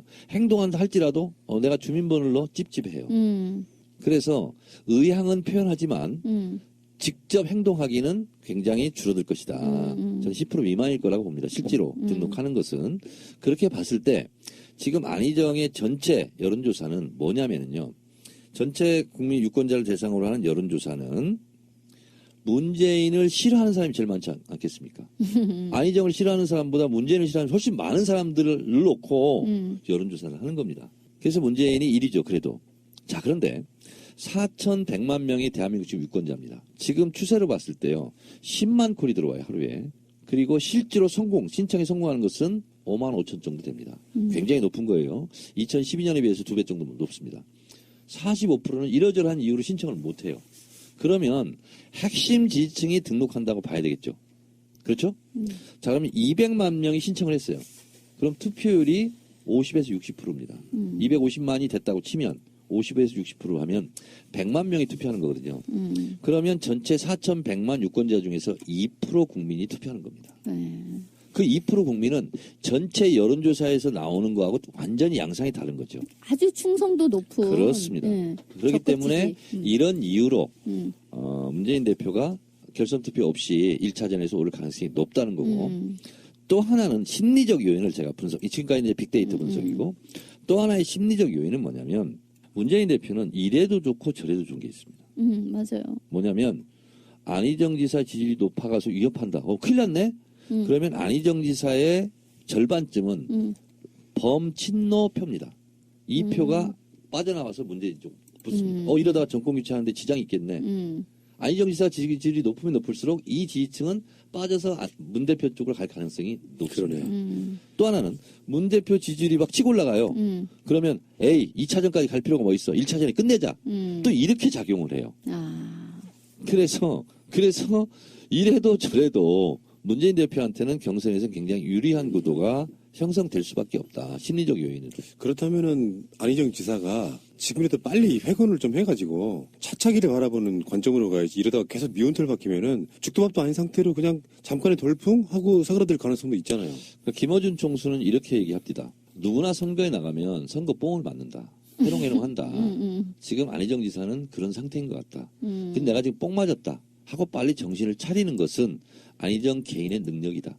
그 시험 때 올랐다. 이제 김어준 총수는 현재 상태를 그렇게 분석하더라고요. 저도 일정하게 동의합니다. 이게 자기 객관하거든요. 이게 이제 좀 너무 멀리 간 건지 모르겠지만 우리 M 후보께서 만약에 당선이 된다고 치면은 그 다음에 차차기는 누가 더 유리할 것인가 계산해 본 적이 있어요. 근데 문재인 대표가 상당히 보수적으로 정치를 하게 되면 오히려 이재명 시장이 뜰 수도 있고, 근데 이 포지션으로 그냥 치고 올라가다가 사그라들었던 안희정은 뭔가 사쿠라 이미지만 남고 사실은 그 대선 전선에서 패퇴할 수도 있고요. 그러면 결론적으로 가장 먼저 빠진 박원순 시장이 유리할 수도 있겠다. 뭐 온갖 그런 생각들 한번 해봤었거든요. 뭐 그렇게까지 지금 뭐 아니, 미리 복잡한 아니, 생각을 했어. 우리들 같은 사람들은 멀리 한번 내다봐야 돼. 그래서 앞으로 25대 대선은 누가 먹을 것인가 이런 것도 계산을 해놔야 된다고 생각해요. 뭐야. 근데 분명한 것은 이렇게 대선이 이제 가정입니다만 문재인 대표가 후보가 되고 대통령이 됐어요. 그러면 그 다음에 남는 이삭은 누가 줄 것인가? 저는 안희정 지사는 힘들 거라고 봅니다. 그 이삭은 이재명 시장이 많이 수확할 가능성이 높습니다. 왜냐하면 우리가 문중 회의 가잖아요. 그럼 너는 우리 같은 문중이야. 근데 안희정 지사는 저쪽 문중에 갔다가 왔거든요. 그러니까 저쪽과 놀아 계속 대연정 얘기하고 박근혜 이명박 선한 의지가 있었다 그러니까 그쪽 가서 놀아. 이게 됩니다. 자신이 그렇게 주장하던 적자가 그렇죠. 아니게 되는. 그렇죠. 그래서 대선 이후에는 이제 서자가 될 가능성도 높고 네, 그렇습니다. 내가 져도 이겨도 내 동지들과 어깨 걸고 어깨에 스크럼을 풀지 않겠다. 이 자세가 굉장히 중요한 겁니다. 추우면 우리가 보통 있잖아요. 힘이 돼주는 게 뭔지 아세요? 어떤 사람이 비를 맞고 있어요. 우산을 씌워주는 것보다 더 힘이 되는 게 뭔지 아세요? 같이 우산을 옆에 버리고 같이 비를 맞아주는 거예요. 그럴 때 가장 큰 위로가 되거든요. 제가 세월호 유가족들 있잖아요. 내가 뭐 해드릴 게 없어. 우산을 씌워드릴 수도 없어. 나는 같은 비를 맞는 심정으로 24일간 단식을 했거든요. 왜? 우리 어머니 아버지들하고 같이 비를 맞겠습니다. 그걸 덜 고마워해요. 가서 뭐 위로하고 악수하고 뭐 특별법을 만들겠습니다. 뭐 하겠습니다. 뭐 이것보다는 그거는 우산을 씌워주는 거거든요. 잠시 햇빛 가리개로 비가 오는데 비 가리개로. 근데 언제든지 비가 올 수 있잖아요. 진정한 동지는 내일 또 비가 올 수 있어요. 오늘 우산 씌워주는 사람 내일 우산 갖고 안 올 수도 있잖아요. 근데 같이 비를 맞아주면 내일 비가 와도 같이 맞아주겠네 이렇게 생각하거든요. 맞습니다. 그래요. 새날만이 정청래 인터뷰 이렇게 할 수 있군요. 종편에서도 보니까 제가 봤을 때는 그 판도라가 지금 시청률 얼마나 찍었는지 모르겠는데 종편 최고의 프로그램이 될 가능성도 있어요. 이런 캐릭터는 일찍이 없었거든요. 정치인들 여야를 통틀어가지고. 근데 그렇다 보니까 재미를 잊고 상품 가치로는 최고인데 일단 자기 이야기를 할 경우가 좀 드물어요. 또 오늘 그런 얘기가 좀 되고 있어가지고 상당히 좋습니다, 지금. 한 가지 좀 제가 설명을 드릴 것은 지금 이제 역선택 문제를 계속 얘기하시고 이제 문재인 대표나 이재명, 안희정 지사가 2012년 경선 룰에 준하해서 승복하겠다 해서 지금 룰대로 가잖아요. 근데 그 중에 하나가 바뀐 게 있어요. 제가 좀 안타깝게 생각하고 그런 건데 원래 2012년 룰은 전화를 딱 콜센터 전화하잖아요. 그러면 제일 먼저 물어보는 게 어느 당을 지지하십니까? 였어요. 아닌 딴 당을 지지한다 그러면 끊어져 버리는 거예요? 끊어져 있는 거죠. 그래서 더불어민주당을 지지합니다. 그러면 그 다음에 그 다음에 전화가 넘어가요. 1단계에서 2단계로. 그러거나 더불어민주당을 지지한다 하지 않고 지지하는 정당이 없습니다. 그래야 또 1단계로 넘어가거든요. 근데 지금은 그 과정을 없애버렸어요. 담벼락 하나를 치운 거거든요. 그게 뭐냐면 완전 국민 경선 해야 되고 흥행에 성공해야 되고 그리고 또 더불어민주당 지지자층만 한다면 문재인 대표가 너무 유리해서 해보나 마나 게임 아니냐. 그래서 상대 후보에게 기회 요소를 좀 넓히자. 그렇게 생각을 했는지 그걸 없애버렸어요. 그러다 보니까 다른 정당이나 박사모나 일베에서 들어올 수 있는 담을 치워버린 거예요. 그러다 보니까 역선택 우리가 더 있어요. 그러면서 되게 웃긴 게 뭔지 아세요? 이거 저보고 책임지라는 거야. 왜요? 몰라요. 아, 완전 국민 경선제를 주장했다는 이유로? 아니, 그런 이제 당원에 나와 있는데, 제가 이제 이 얘기는 지금 처음 하는 거예요, 사실은. 제가 하고 싶었는데 그동안 안 했거든요. 아니, 역선택은 근본적으로 못 막는다. 왜냐하면 그런 장치가 있었으면 걸러지잖아요, 한번. 자기도 모르게 나 새누리당 지지예요? 그 다음 2단계는 못 넘어가. 근데 이걸 없애버렸어요. 2012년도에 있었거든요. 그래서 제가 할 수 있는 방법은 미리 사상 검증을 할 수가 없잖아요. 그 사람이 박사모인지 일벤지 국민의당 당원인지 알 수가 없어요. 그렇기 때문에 받을 수밖에 없어, 콜센터에서는. 그러면 우리 당 지지자들이 더 많이 참석해서 그 비율을 다운시킬 수밖에 없잖아요. 제가 이렇게 계속 말씀을 드렸거든. 이건 이제 이게 계몽이야. 그러니까 정청래는 왜 디테일한 걸 미리 조치를 못하고 우리한테 힘들어 죽겠는데 더 많이 하게끔만 하냐. 무책임한 거 아니냐. 그렇게 또 저한테 또 뭐라 하신 분이 있는데 하여튼 여러분 죄송합니다. 제가 책임자도 아니고 뭐 국회의원도 아니에요. 근데 여러분들이 저하고 제일 친하니까 친숙하니까 이제 저한테 이제 화풀이를 많이 하시는데 그 부분은 감사하게 생각하고 그런 일이 있었다. 그 담벼락을 치운 게 역선택을 좀 방지할 수 있었는데 그 거름 장치를 없애버려서 좀 더 이 역선택에 문제가 있는데 그럼에도 불구하고 여러분께 죄송하고 감사하다는 말씀을 드리면서도 어쩌겠어요. 더 많이 신청할 수밖에 없다니까요. 그러니까 그 소문이 막 나주고 역선택 어쩔 거냐고 이야기가 돼줘야 그 위기감 때문에 또 모여드는 충분히 있을 거라고 보고 개인 자체가 갖는 스피커의 크기가 문재인, 이재명, 안희정 다음에 사실상 더불어민주당에서 추미애, 우상호 정도를 빼고 나면 저는 갑이라고 보거든요. 온라인상에서는 추미애, 우상호를 앞서는 대선 후보들 3명을 빼고 나면 사실 정청래 의원이 가장 뉴스 메이커예요. 저기 있잖아요. 좀 서운하네요. 왜요? 2012년도에요. SNS 지수라는 게 있었습니다. 지금보다 이제 제가 더 이제 대선이 임박하면 더 많이 할 거예요. 페이스북, 뭐 트위터, 페북 라이브 방송. 2012년도에도 진짜 열심히 했어요. 오프라인에서도 열심히 됐지만 그때 SNS 클라우드 지수라는 게 있었어요. 제가요. 그때 2위였어요. 전체 대한민국. 1위 누구였어요? 박근혜. 문재인 대표가 진 이유가 있었구나. 2위가 정청래고 3위가 문재인이었어요. 실제로. 그래요? 네. 정청래 때문이구만. 근데 왜냐면 이제 문재인 대표는 트위터 이런 거 자주 못 하잖아요.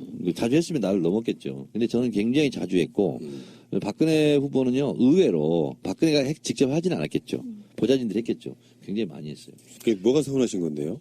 그래서 누구 빼고 갑이라고 한 얘기는 포함시켜서 갑이라고 했어요. 아니 공식적인 직책이에 그게 아까 하셨잖아요. 대선 주자 3명에 당대표, 원내대표 빼고 나면 사실상 일이다. 거의 일이잖아. 아니 사실은 제가 지금 출마 선언을 안 해서 그렇지 출마를 했으면 문 대표하고 저하고 경쟁이지 않았을까요? 그럴 수도 있죠. 그럴 수도 있어요. 네. 전 의원님 그 말씀을 들으면서 이분이 이래서 정말 조선일보를 보내야 되는 방송계 그러니까, 보석 같은 분이라는 생각이 들었어요. 그게 뭐냐면 저는 축구 해설을 좋아하는데 네. 차범근 씨 해설을 좋아하거든요.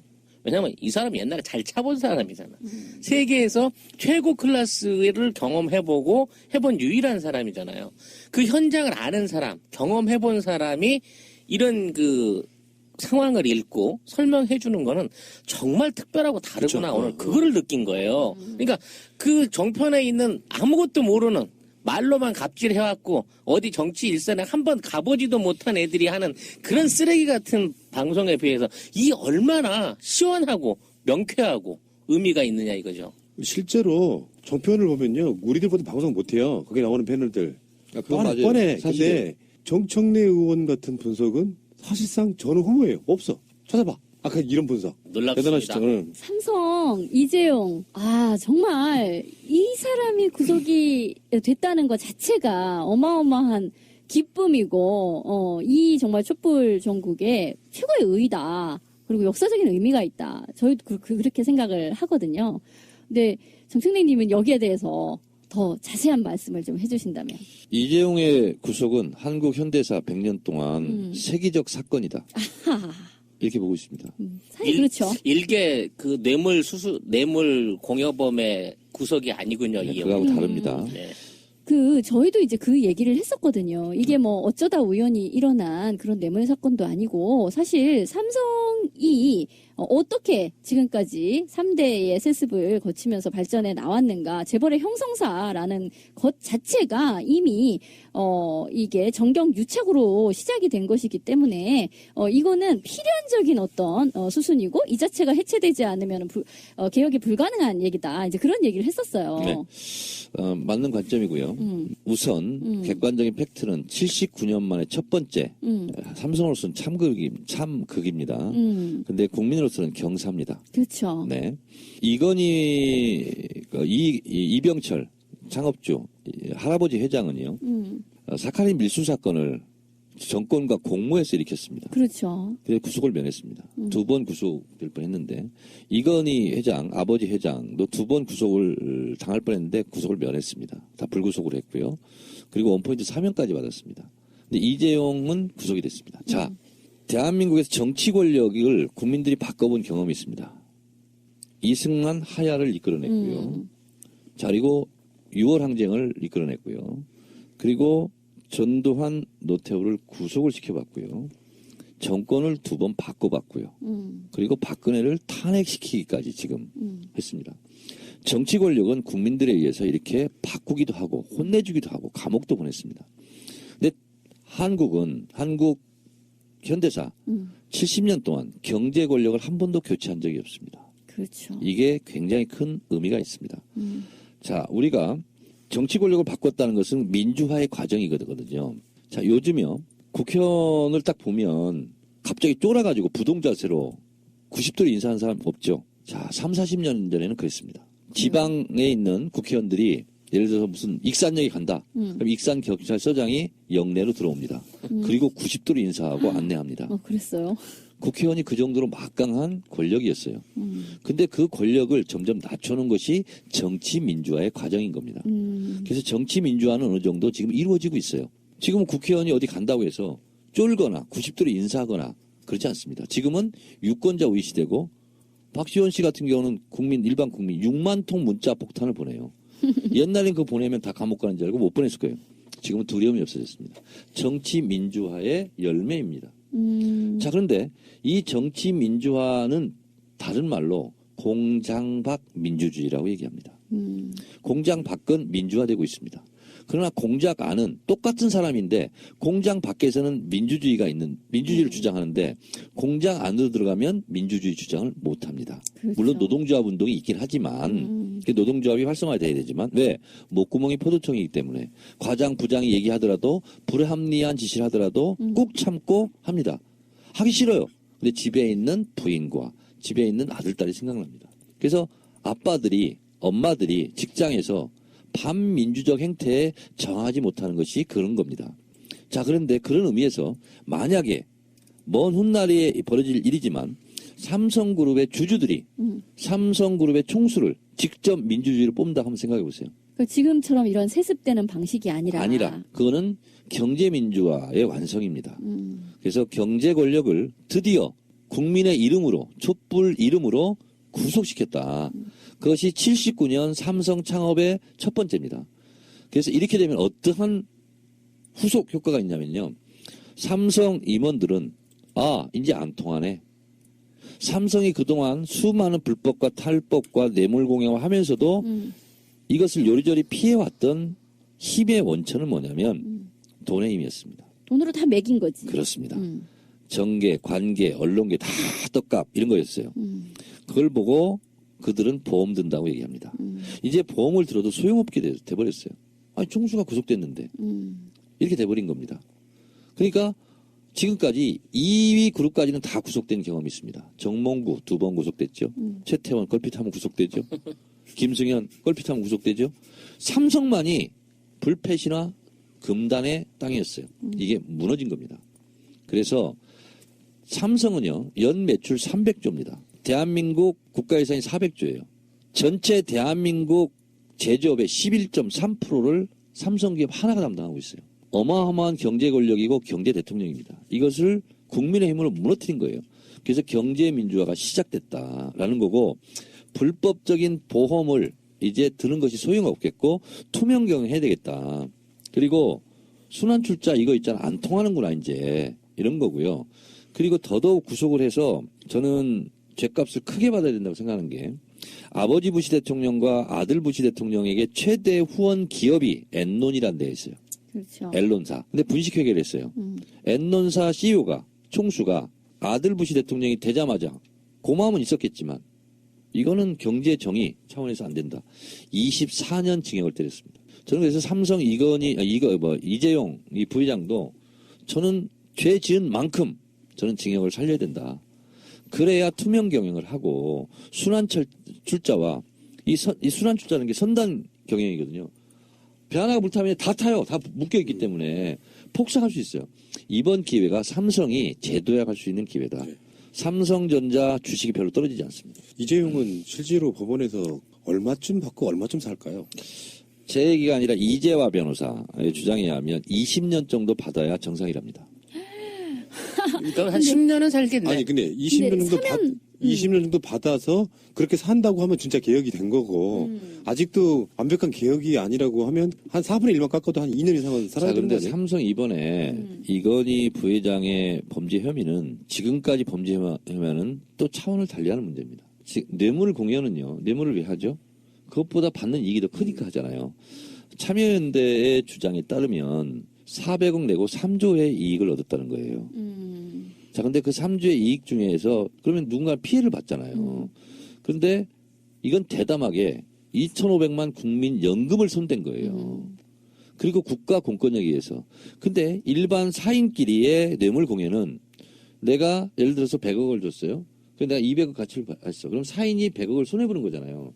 근데 이거는 박근혜 최순실은 자기가 돈 들어간 게 하나도 없어. 국민 혈세가 다 들어간 거예요. 그렇기 때문에 박근혜 최순실도 범죄 죄질이 안 좋은 거고, 그러네요.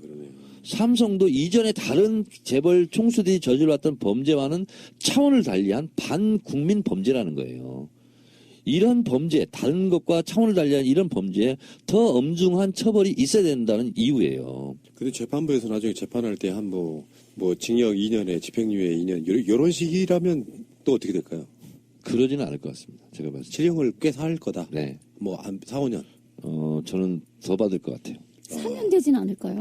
그거 안 하겠다고 해야지. 사면이 될지언정 어쨌든 쟤는 굉장히 무거운 거고요. 이재용 부의장의 구체적인 적용된 혐의가 이런 거예요. 안종범 수첩에 의해서 직접 청탁을 했다. 이런 거고요. 그 다음에 SDI 주식을 1,000만 주에서 500만 주 파는 걸로 깎아줬다. 이제 이게 뭐냐면 좀 복잡한 건데, 네. 제일모직과 삼성물산이 합병을 했잖아요. 제일모직 대주주는 이재용입니다. 삼성물산은 좀 무주공산 비슷해요. 그래서 삼성물산의 대주주는 삼성 SDI입니다. 삼성 SDI의 대주주는 삼성전자예요. 삼성전자의 대주주는 삼성생명입니다. 삼성생명의 대주주는 제일모직이에요. 쭉 연결돼 있어요. 지배권을 형성하는 거거든요. 순환출자를 통해서. 그러니까 제일모직과 삼성물산이 합병하니까 그러면 삼성물산의 대주주인인 SDI는 주식을 팔아라. 대주주 형성하지 말아라. 근데 1,000만 주를 팔려고 했더니 그럼 사야 될 거 아니야. 이재용 측에서. 살 돈이 없는 거예요. 현금이 당장. 그래서 500만 주밖에 살 거 없는데 그걸 봐준 겁니다. 금융거래에서. 그걸 감시해야 될 때에서. 그러니까 국가 공권력과 국민 세금이 결탁해가지고 이게 지금 범죄가 구성된 거거든요. 그래서 어느 범죄보다는 죄질이 안 좋다. 그래서 이번에는 엄벌에 쳐야 되고, 그래서 경제 권력도 총수 일가가 좌지우지하는 것이 아니라 실제로 그 기업에 투자한 주주들의 이익이 반영되는 그런, 마치 이건 뭐냐면 국민 주권이 행사를 해야 되는 것처럼 주주들도 그 주식을 갖고 있는 만큼 행사할 수 있는 그런 투명 경영의 길을 이번 기회에 열어야 된다. 예. 그런 면에서 저는 삼성 이재용 부회장의 구속 사건이 세계적 사건이고 최초의 사건이다. 이렇게 보고 있습니다. 들으셨겠지만 왜 정청래인가를 단편적으로 보여주지 않습니까? 이렇게 심도 있는 이야기를 하는 정치인을 제가 본 적이 없어요. 역시 정청래라는 생각이 좀 들었고요. 우리는 오늘 건진 게 하나 있습니다. 차차기 대선 출마한다. 잡용이 아니고 잠용입니다. 용 꿈꾸고 계시는. 저는 뭐 그런 거 좀 모르겠고요. 잡용이나 잠용이나 보다는 잠롱이 되고 싶습니다. 잠롱이 뭐예요? 태국의 방콕 시장. 잠농. 청백리. 잠롱. 참 훌륭한 분이었고요. 그분이 이제 뭐 경찰인가 군인가 했을 때 연금 우리나라 돈을 한 20만 원 받고 그걸로 자기 생활을 하고 시장 월급은 다 자선단체에 기부하고 다 이렇게 예. 살았다고 합니다. 그래서 제 이름이 또 청정래잖아요. 청정래. 경로당 가면 청정래네 청정래. 그래서 잠용이나 잡용이나 관심 없고요. 잠롱처럼 예. 앞으로 살겠습니다. 제가 군대에서 느낀 건데 뭐 하나를 잘하잖아요. 그러면 잘한 사람만 시킨다. 못하는 사람 아예 안 시켜. 그게 정청래 의원 같고 방송 PD로서 보면요. 우리나라 정치인 아니 세계에서 아마 트럼프 다음 가는 방송 상품으로서 최고다라고 저는 봐요. 왜 하필 트럼프랑 아니 그러니까 PD 입장에서는 그 사람의 메시지에 동의하건 안 하건 그 사람이 나오면 시청률이 나오니까 저기 정치하지 말고 제가 로드 매니저 할 테니까 방송인으로 쭉 가시는 건 저는 어떠실까요? 트럼프 별로 안 좋아하고요. 저는 탬버린을 좋아합니다. 자 좋은 시간이었고요. 정청래 의원님 또 대선 국면에 한 번 더 나오시고 감사합니다. 네, 고맙습니다. 고맙습니다.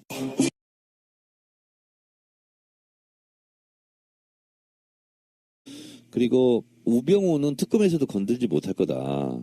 이렇게 예상을 했었고, 그 다음에 이재용이나 김기춘이나 다 마찬가지였어요. 근데 그건 특검의 구성, 인자들을, 검사들을 잘 몰라서 한 얘기예요. 당장 박영수 특검이나 윤석열 그 팀장이나 성격을 보세요. 지금까지 그걸로 버티고 살아왔던 사람들이에요.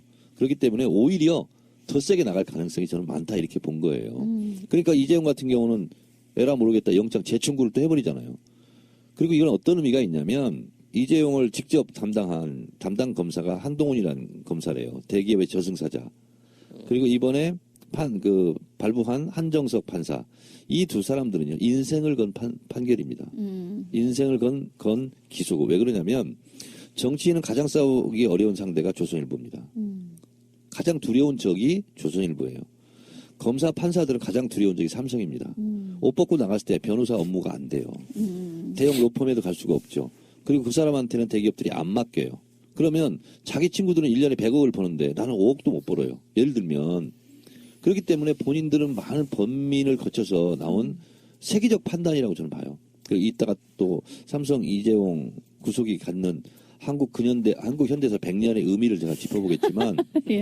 그런 의미에서 실제로 또 하나는 뭐냐면 이거는 이제 특검을 연장하는 차원에서 다시 또 김기춘 우병우의 수사지를 받는다 이렇게 한 것이고 또 하나의 측면은 뭐냐면 검찰은 특검이 아니라 일반 검찰도 죽은 권력에 충성하지 않습니다. 이게 이제 죽은 권력이다 생각하면 서로 살점을 뜯어서 성과를 내려고 하는 속성도 또 있거든요.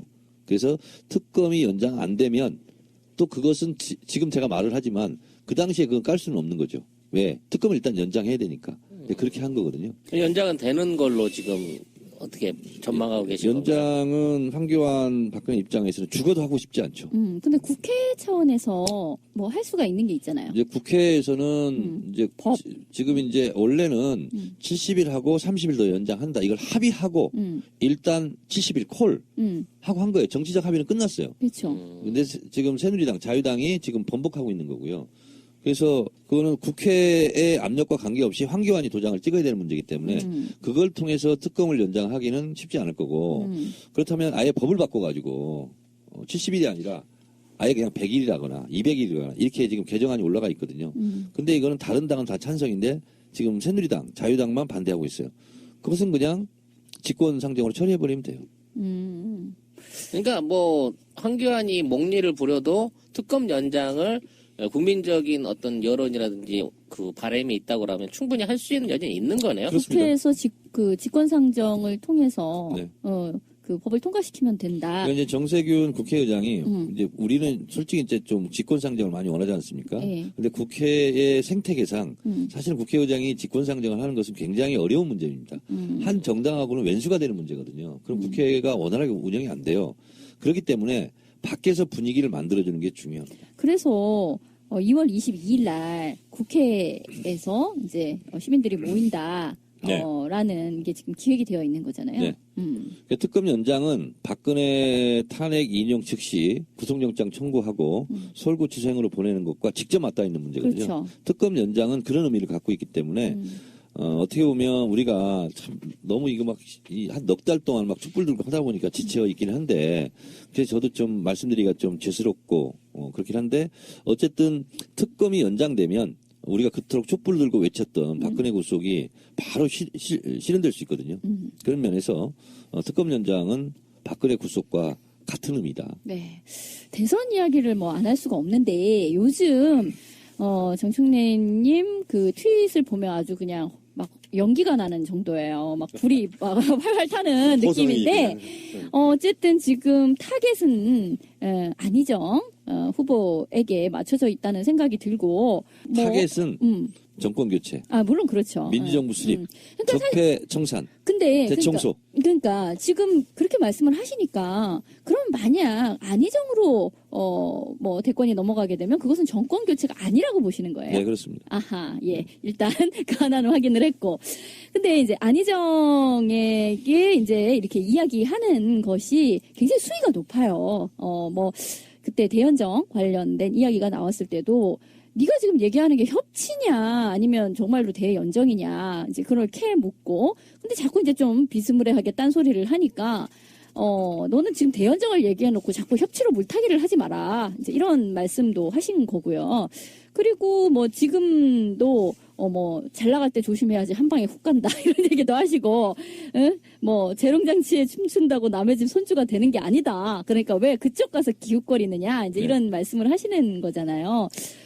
지금 안희정은 어쨌든 지금 오른쪽에서 무척 사랑받고 있는 것이고 정말 그 사람을 대권 주자로 자신들이 밀려고 사랑하는 건지 아니면 어떤 견제용으로 사랑을 지금 하는 척을 하고 있는 것인지는 알 수 없으나 어쨌든 지금 사랑받고 있는 거는 사실이고 그리고 매체에 최근에 어떤 대단히 예능화된 그런 프로그램 안에서도 굉장히 히트를 치고 있는 게 사실이거든요. 사람들에게 어찌됐든 뭐 예능 뭐 최근에 뭐 숏버스 말하는 대로 이런 데에 나와서 굉장한 히트를 치고 있어요. 그런 상승세에 대해서 좀 더 말씀을 해주세요. 예, 연정은 연애하는 정이 아닙니다. 연정. 연립정부. 그렇죠. 예, 줄임말입니다. 연정에는 두 종류가 있습니다. 크게 대연정과 소연정. 안희정 지사는 분명히 대연정을 말했습니다. 그렇죠. 대연정은 새누리당과 연립정부를 세우겠다는 뜻입니다. 소연정은 야권 통합입니다. 그렇죠. 소연정은 국민의당, 정의당과 연립정부를 세우겠다는 뜻입니다. 저는 그것은 야권 통합, 야권 단일화, 야권 정부 이렇게 저는 생각하기 때문에 그것까지는 정권 교체라고 생각하고요. 근데 새누리당이나 현재가 박근혜를 최후 변론을 받게 되더라도 3월 9일 플러스 마이너스에서 나오겠다는 탄핵 결과가 변함이 없을까요? 변함없습니다. 그러니까 오늘 이정미 권한대행이 던졌어요. 언제 나올 건가를 밝혀라.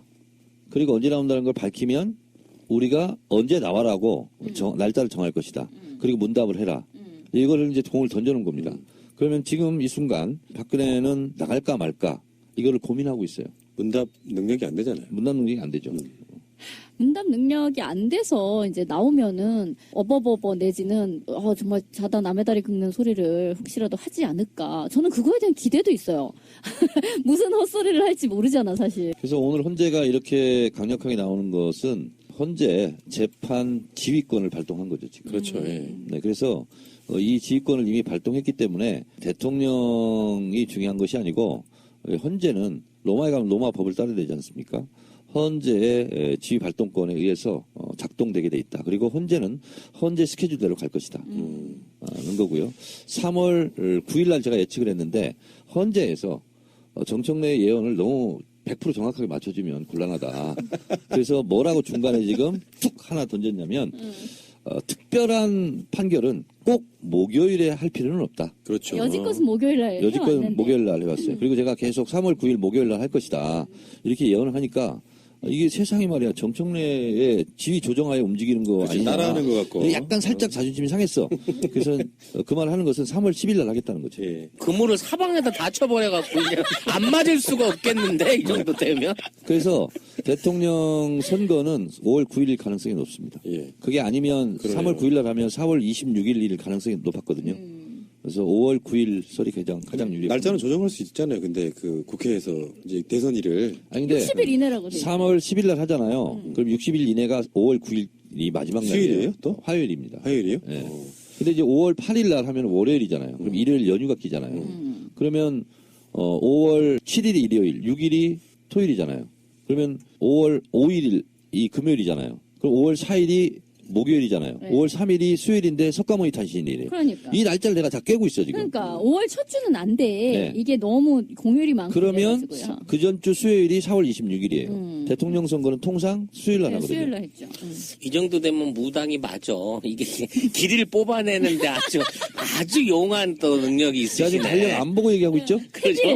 그러니까 직업적으로 국회의원을 잘못 택한 거예요. 국회의원으로 있을 때는 그 신기가 안 나오는데 국회의원이 그만두고 나니까 영빨을 너무 못 영험해 지금. 아니 근데 문제는 뭐냐면 네. 남의 일, 국가 대사 뭐 이런 건 잘 보는데 정작 제 운명은 못 봤어요. 그러니까 그게 원래 문제야. 원래 그래서 그거야. 컷오프가 된 거예요.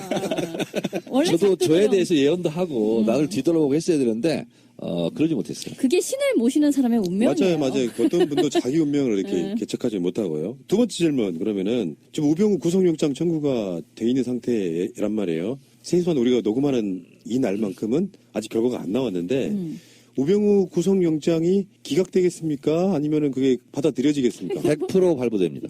우병우 구속된다. 100%. 예. 그 왜냐면 첫 번째 이유는 뭐냐면 특검이 2달 전에 출범했을 때 특검의 최종 목표는 뭐냐? 세 사람을 잡아야 된다. 이재용, 김기춘, 우병우. 오, 예. 이제 트리플 악셀 들어간 진짜로 거야? 그랬어요. 예. 2달 전에 트윗을 그렇게 했습니다. 특검은 그래야 성과를 냈다고 말할 수 있을 것이며 자신들의 학습 목표구나. 예. 박수를 받을 것이다. 예. 그래서 제가 그 구속되는 순서까지 그때 순서대로 썼습니다. 아하. 김기춘, 이재용, 우병우. 우병우는 맨 마지막에 할 것이다. 이렇게 영험하신. 그러시면 5년 후에 현재 지지율 1위는 누구겠습니까? 한번 5년 후에요? 그러니까 딱 5년 후에 이 시점에 지지율 1위는 누구가 될 것 같습니까? 정청래. 나가시는구나. 정청래죠. 뭐 그렇다 치고. 이거 농담 아니시죠? 대선 출마할 생각이 있으신 거죠? 아니 저는 하여튼 그렇게 지금 왔어요. 그렇구나. 영빨이. 왜냐면 제 마음 제가 몰라요. 그거네. 단독 정청래 5년 후 대선 출마해. 할 것.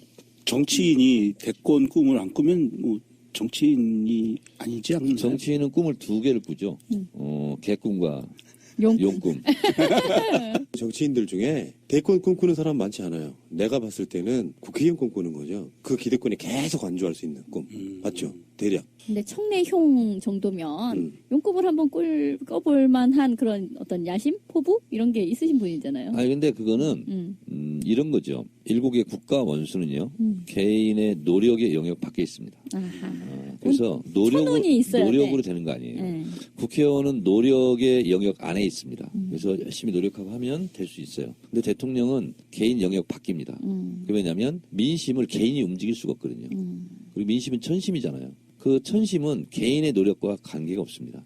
시대의 정신과 시대의 흐름과 시대의 운, 이 세 개가 맞아야 돼요. 이재용이 태어나서 지금까지 삼성의 후계자로 길러진 것처럼 대권에 수업을 하잖아요. 근데 문제는 대중적인 인기는 있으나 대선 후보로 정청래가 가능한가 하는 그 이미지 메이킹을 내가 보기엔 잘못하는 것도 있단 말이야. 그럴 때는 이제부터는 좀 진중 모드로 간다거나 뭔가 투사적 이미지로 갖는다거나. 저는 원래 태생적으로 진중 모드예요. 제가 뭐냐면 충남 금산군 진산면 진산중학교 진중 나왔어요. 제가 진중 출신이고요. 고등학교는 보문고 보고 출신이에요. 그래서 국민께 잘 보고를 하는 거야. 그래서 내가 트위터를 열심히 해서 국민께 보고하는 게 뭐냐면 보고 전문가야. 보고 출신이야. 그러니까 이런 지점이 대선을 방해하고 있다니까. 진중과 보고. 이 말장난이 대선을 방해하고 있어 지금. 아재 개그에 스스로 아니 도취돼요. 그러니까 지금까지 살아온 역정으로나 이렇게 보면 우리도 그랬었잖아요. 컷오프 될 때 차라리 그럼 정청래 대선 후보로 가라 막 그렇게 막 분개했었잖아. 근데 본인이 본인을 희화화시키면서 계속 낮춰버리잖아요. 그러니까 아 저 사람은 대권 꿈이 없나 보다라고 그냥 제껴놓는 거야. 대원군 지금 코스프레 하는 거 아니에요? 그 사람은요. 네. 지위와 직위와 직책과 권한은 다 다른 거거든요. 개념이. 그렇죠. 네.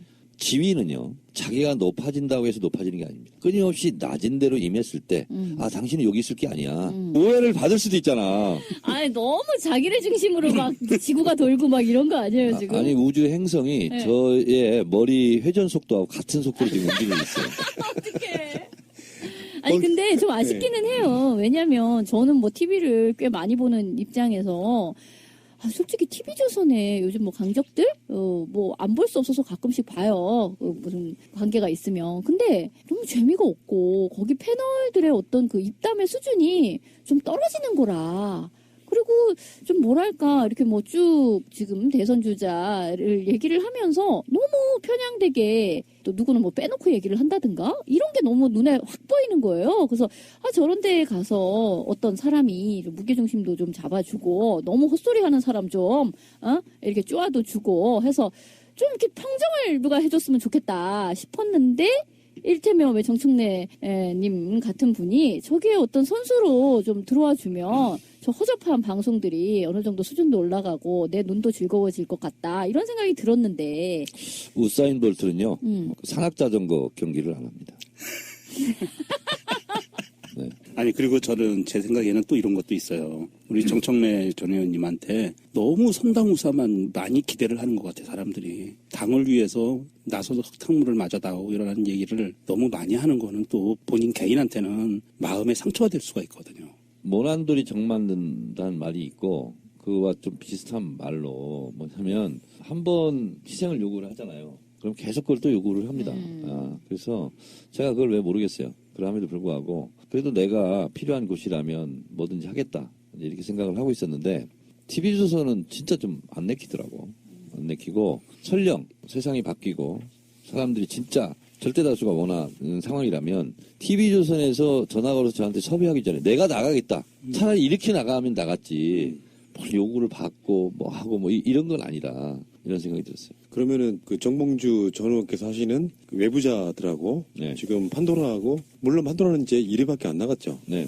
근데 라인업이나 이런 게 좀 되게 모방한 느낌은 솔직히 나요. 되게 비슷한 느낌이. 외부자들과 판도라는 판도가 다르죠. 에이.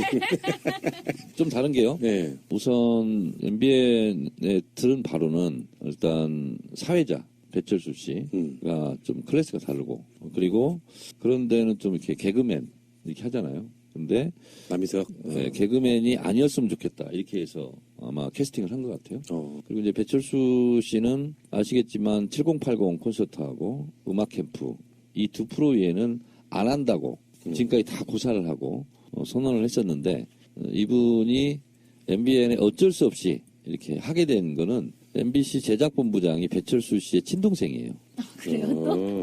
근데 형제 간의 우애가 굉장히 깊어요. 월남 가족인데 아버지를 두 형제가 모셨다고 합니다.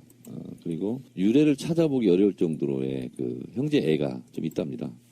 그래서 그 동생분이 SBS에서 스카우트돼서 MBN 제작본부장을 하시는 배철호 본부장인데 네가 원한다면 딱 한 번은 네 소원을 들어주마 이렇게 약속을 했었대요. 그래서 형님 2번입니다 이렇게 얘기하니까 어쩔 수 없이 이제 하게 됐죠. 그렇구나. 근데 상대 패널은 좀 너무 약한 거 아니에요? 정청래를 상대하기엔 너무 약한 상대 아닙니까? 뭐 제 생각이 아니라 저를 제외한 많은 분들이 그렇게 얘기를 하죠. 그렇죠. 근데 사실은 이렇게 저는 생각을 합니다. 선의로 이정 지사가 선한 의지 얘기했는데 저도 선한 의지로 얘기합니다. 그 말 좀 이상해. 바르셀로나의 메시의 바르셀로나는 아니죠. 그러니까 팀플레이가 개인보다 더 우월한 거죠.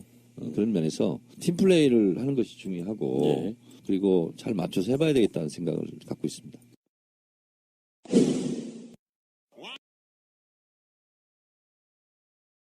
자, 지금 이제 현안부터 이제 참 애원인. 실제로 지금 정청래 의원님께서 탄핵 국면에서 가장 잘 맞춘, 그러니까 신동방통하게도 가장 잘 맞추는 일종의 박수무당? 그렇죠. 이쪽에 용한 무당 같은 그 상태가 돼버려가지고. 박수무당이라고 하지 말고요. 작두를 탄 무당이라고. 작두도령? 이번에 판도라도 제가 의원님 나오신다고 해서 봤는데 1, 2, 3, 4, 5, 6, 7, 8, 9, 0 하는 탄핵의 숫자 있잖아요.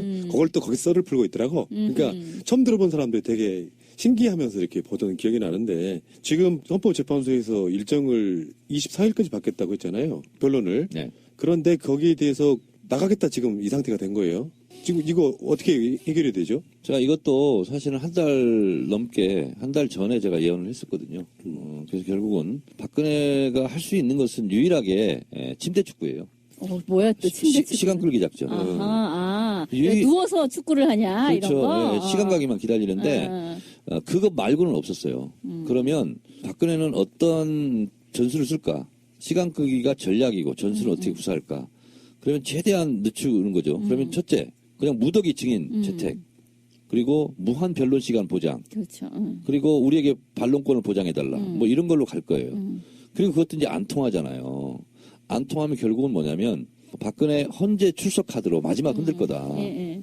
그렇게 저는 나올 거라고 봤고, 그리고 이 특검과 헌재 인용 시간이 굉장히 이 타이밍이 굉장히 중요합니다. 그렇죠. 그러니까 특검 수사 기간 중에 탄핵이 인용되면 즉각 서울구치소행으로 가잖아요. 그러니까 어떻게든 이것을 분리 대응하려고 굉장히 노력을 했고요. 그래서 결국은 오늘 이제 100일 안에 다 드러났지만 대통령 마지막에 13일 앞두고 물리적인 시간이 쫓길 시간에 내가 헌재 나가겠다. 그렇죠. 이게 이제 마지막 작전 카드였거든요. 헌재에서 이걸 간파하고 22일까지 수요일까지 대통령 출석 여부를 밝혀달라. 그러면 대통령 출석일은 우리가 정하겠다. 그리고 나오더라도 낭독하면 안 된다. 문답을 해야 돼. 문답을 해야 된다. 이렇게 얘기했거든요. 그러니까 헌재가 지금 똑똑하게 길목을 지키면서 박근혜 의도를 간파하고 미리미리 전곡을 찌르고 있습니다. 그래서 오늘 제가 건국 이래 최초로 헌재를 응원합니다 하는 트윗을 날리고 왔습니다. 이 시대의 참 종편인 우리 정청래 의원님 나오셨습니다. 어서 오십시오. 네, 이 시대에 참 좋은 사람 정청래입니다. 참 좋은 사람 선한 눈빛, 그런 거예요. 이글거리는 선한 눈빛. 참 나쁜 사람이라고 예전에 누가 했던 말에 어떤 뒤집힘. 그 이를테면 민주진보 진영의 수도꼭지 틀면 나온다. 소방차. 심지어 종편까지. 그래서 제가 참 종편이라고 한 게 민주정편에서 또 에이스거든. 하마터면 네. 지상파에도 계속 나갈 뻔했어. 엎어졌으니까 다행이지.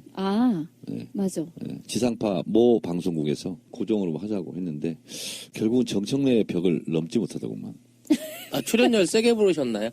아니 출연료는 거기서 세게 준다고 그랬어요. 네. 역대급으로. 근데 결국은 예를 들면 부사장급까지 갔다가 결국은 최고 경영자 과정에서 그런 거예요. 뭐 그런 것도 있고 하여튼 제한도 많아요 요즘. 이게 뭐 요즘 거의 스케줄이 트와이스랑 맞먹으실 정도로 네, 실제로. 전방위로 지금 실제로 뛰고 그렇습니다. 계십니다. 그래서 백수 가로사 한다는 것을 내가 지금 몸으로 느끼고 있어요. 아니 근데 종편이 짭짤해서 억대 연봉 된다 그러던데. 그건 택시 셔틀을 해야 가능해. 그러니까 한 번 나오는데 페이가 있잖아요. 요거를 광화문 그 근방에서 계속 택시 타고 갔다가 뺑뺑이. 셔틀을 해야 연봉 1억이 나오는 거고. 아니 근데 그 사람들 한 20번 왔다 갔다 하는 것을 나는 한 번만 가면 돼. 그렇죠. 영향력이. 생계형 시사평론가들은 페이가 좀 작고요. 유력한 정치인들은 협상을 통해 가지고 얼마 줄 건지도 이야기해야 되는 거죠. 그러니까 그냥 고정이 아니고 그냥 왔다 갔다 하는 거하고 그냥 이렇게 정식 프로그램의 간판으로 나가는 것은 좀 달라요. 그렇죠. 예, 그거 뭐 이제 클래스가 다르다. 클라스가 다르요 클라스. 고정이냐 뭐 이런 거. 그렇습니다. 종편 출연 거부로 유명하신 분이었고 종편을 나갈까 말까 하다가 도저히 안 되겠던 모양이죠.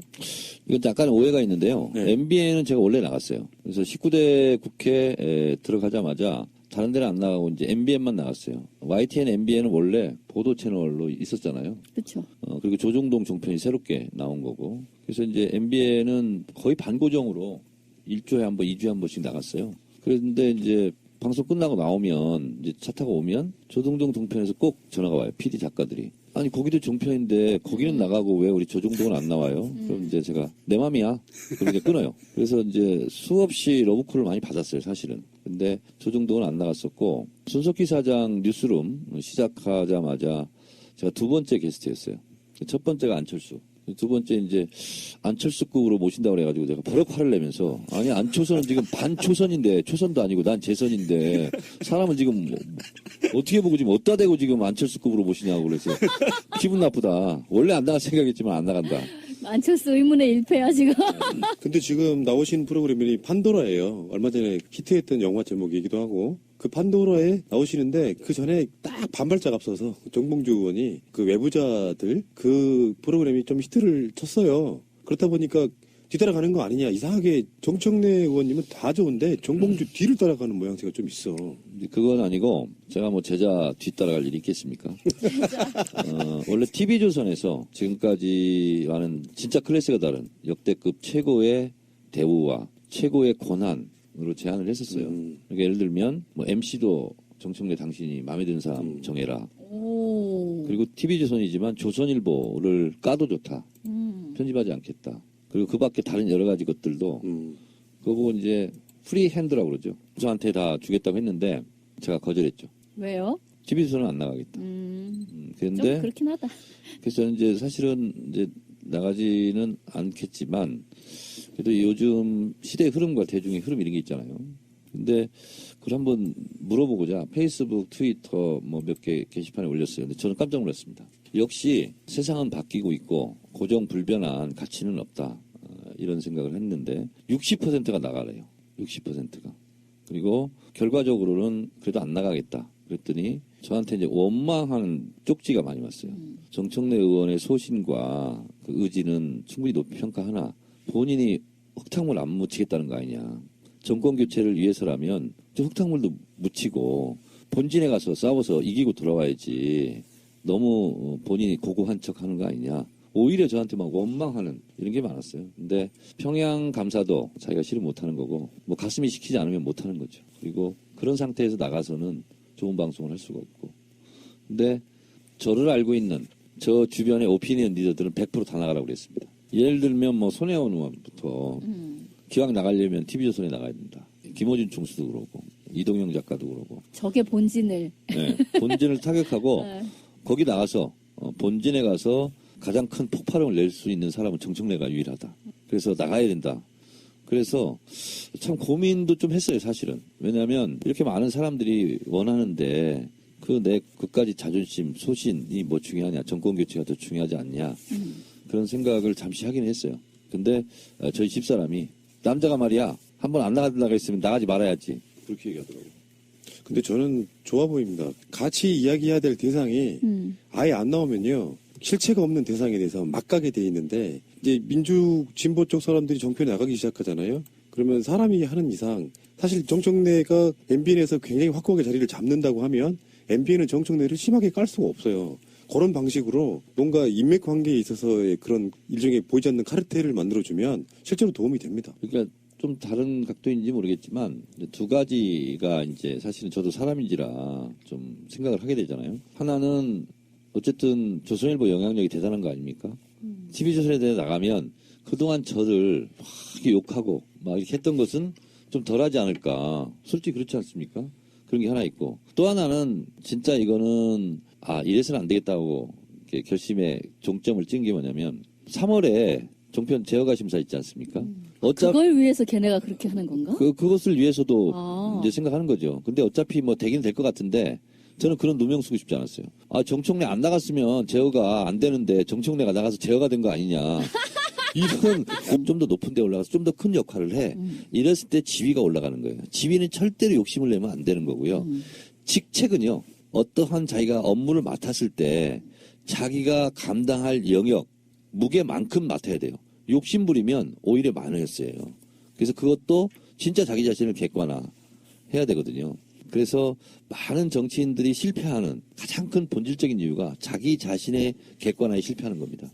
그러니까 한마디로 얘기한다면 주제 파악 못하는 거예요. 근데 뭐 그건 뭐 5년 후의 일이고 사실 지금 돌아가는 상황 계속 지금 뭐 정치의 계절이 왔고 해서 TV만 틀면 또 막 나오잖아요. 그런 걸 보면 움찔움찔 하실 거 아니에요. 아이씨, 저기서 저 사람은 저런 얘기를 하는데 나 같으면 어떤 얘기를 할 텐데 막 이런 거에 하루 종일 그 생각에 휩싸여 계실 것 같은데. 그렇지 않습니다. 아니에요? 네, 그렇지 않고 이슈를 따라다니는 사람이 있고요. 이슈를 만드는 사람이 있거든요. 저는 이슈를 만드는 사람이고 싶어요. 그래서 누가 얘기를 하는 것이 중요한 것이 아니고 언론에 나가서 종편에 나가서 떠드는 사람들 있잖아요. 저는 그건 별로 신경 안 쓰고 제가 오로지 신경 쓰는 것은 미리 말씀드리지만 제가 이런 예언도 하고 예측도 하고 저도 신기할 정도로 다 맞아가고 있어요. 제가 저를 보면서 놀라요. 근데 그것은 저의 제가 무슨 신통방통한 무슨 뭐 염력이 있겠어요. 그게 아니고 이 민심의 흐름을 다른 정치인보다는 깊게 넓게 내가 지금 보고 있다. 그리고 이 민심에 따라서 이게 이제 시대 흐름이잖아요. 이거에 따라서 특검도 움직이는 거고요. 헌재도 움직이는 겁니다. 그리고 국회에서 탄핵도 한 거고요. 언제 국회의원들이 김무성 이런 사람들이 박근혜 탄핵한다고 국민들 꺾겠습니까? 그렇죠. 촛불 민심이 이걸 개척해 나가는 거고 물길을 터나가고 있는 거거든요. 근데 그 흐름을 저는 같이 있기 때문에 보는 거예요. 아, 국회에서 탄핵 안 하고 못 베길 거다. 계속 버티면 촛불에 타 죽을 것이다. 근데 나는 지금 느끼고 있는데 당신들은 한 달 후에 느낄 것이다. 이걸 미리 보기 때문에 제가 미리미리 얘기하는 거예요. 이런 스타일은 대선 주자답잖아요. 딱 이것만 딱 유지했으면 딱 좋겠는데 가다가 너무 이렇게 유머가 지나쳐가지고 실없는 사람처럼 보일 때가 있어서. 아니, 그러니까 지금은 약간 잠룡이 아니다라는 스탠스를 취하기 위해서 일부러, 그러니까 상대로부터 괜히 견제가 들어오지 대원군 않게끔 하는, 코스프레야? 그러니까 대원군 코스프레를 하는 게 아닐까라는 생각도 들고. 이겁니다. 지금 이제 국민의 MC가 된 유재석 씨 있잖아요. 처음에 여자 빨간 내복 입고 나왔어요. 맞아요. 그리고 쫄쫄이 맞췄어요. 뭐 이런 거. 네. 지금 못지않게 뜨고 있는 신동엽 있잖아요. 횡설수설이었어요. 안녕하시렵니까? 뭐 뭐 이런 그런 거죠. 그러니까 사람마다요. 정청래는 정청래 다 와야 되고 정청래가 초선이면 초선 다 와야 되고 재선이면 재선 다 와야 되고 그러니까 자기 다 와야 되거든요. 그것은 때와 장소에 따라서 거기에 적합하게 저는 움직여야 된다고 보거든요. 안 그러면 네 가지가 없거나 안 그러면 네 가지. 뭐 주변 머리가 없거나 이렇게 네. 되거든요. 그래서 절대로 어떤 선과 오바를 하면 안 될 것 같아요. 근데 지금 어쨌든 캠프에 들어가신 거예요? 그런 건 아닙니다. 아니에요? 네. 뭐 직책 맞지 않으셨어요? 요청을 받은 건 사실입니다. 아니 수락 안 하신 거예요? 약간 미묘한 문제가 있어서 아직 좀 정리되지 않은 문제가 좀 또 있어요. 뭐 이렇게 튕기고 계세요. 아니 저 같은 이제 거물급들은 뭔가 있겠지. 몸값을 올려야죠. 아하. 좀 방송에서 말씀드리기 좀 약간 껄쩍지근한 그런 내용이 좀 이제 있어요. 혹시 민주정 편들 보신 적 있어요? 라이브로 나가는데 목요일 날 저녁 9시에 정청래 정치쇼인가요? 네. 그 프로그램을 봤는데요. 나는 그런 프로그램 포맷 되게 좋던데. 방송 중간에 소세지하고 음료수 사오라고 시켜요. 그러니까 실제로 배가 고파요 그때. 그러니까 우리 같은 사람들은 이제 기본적으로 방송쟁이라서 이렇게 그렇게 흐트러진 모습은 짜투리나 보여주는 게 기본인데 생방송에서 과감 없이 보여주니까 나는 그 자유로움이 너무 좋은 거예요. 근데 또 정치의 엄숙함을 굉장히 중요하게 생각하는 시청자나 이런 분들은 또 왜 방송을 그렇게 하냐고 또 댓글을 달고 어떻게 생각하세요? 일부러 그런 컨셉 잡으신 거죠? 컨셉 자체가 무대본, 대본이 없어요. 무준비. 그리고 언제 끝날지 시간을 정해놓지 않았어요. 무종점. 그래서 그냥 제가 생각나는 대로 그냥 아무거나 그냥 하는 거예요. 그러니까 보통 준비하고 막 그러잖아요. 근데 가뜩이나 지금 바빠 죽겠는데 뭐 준비할 시간도 없고 그리고 준비할 필요도 없고 왜냐하면 눈 떠 있는 시간이 준비하는 거거든요. 그러니까 그 라디오 최유라 씨 있잖아요. 최유라 씨하고 한번 제가 초청해서 제가 식사를 한번 모신 적이 있는데 이분은 대본을 한 번도 읽지 않는답니다. 지금까지. 라디오 시대? 라디오 시대. 아. 그리고 방송 시작 5분 전에 간답니다. 그리고 대본을 절대 안 읽는데요. 한 번 읽으면 감동이 덜하대요. 첫 번째 딱 읽고 눈물 나면 우는 거고 웃기면 웃는 거고 그런 건데 한 번 읽고 나면 그게 이제 연기가 약간 들어가야 된다는 거예요.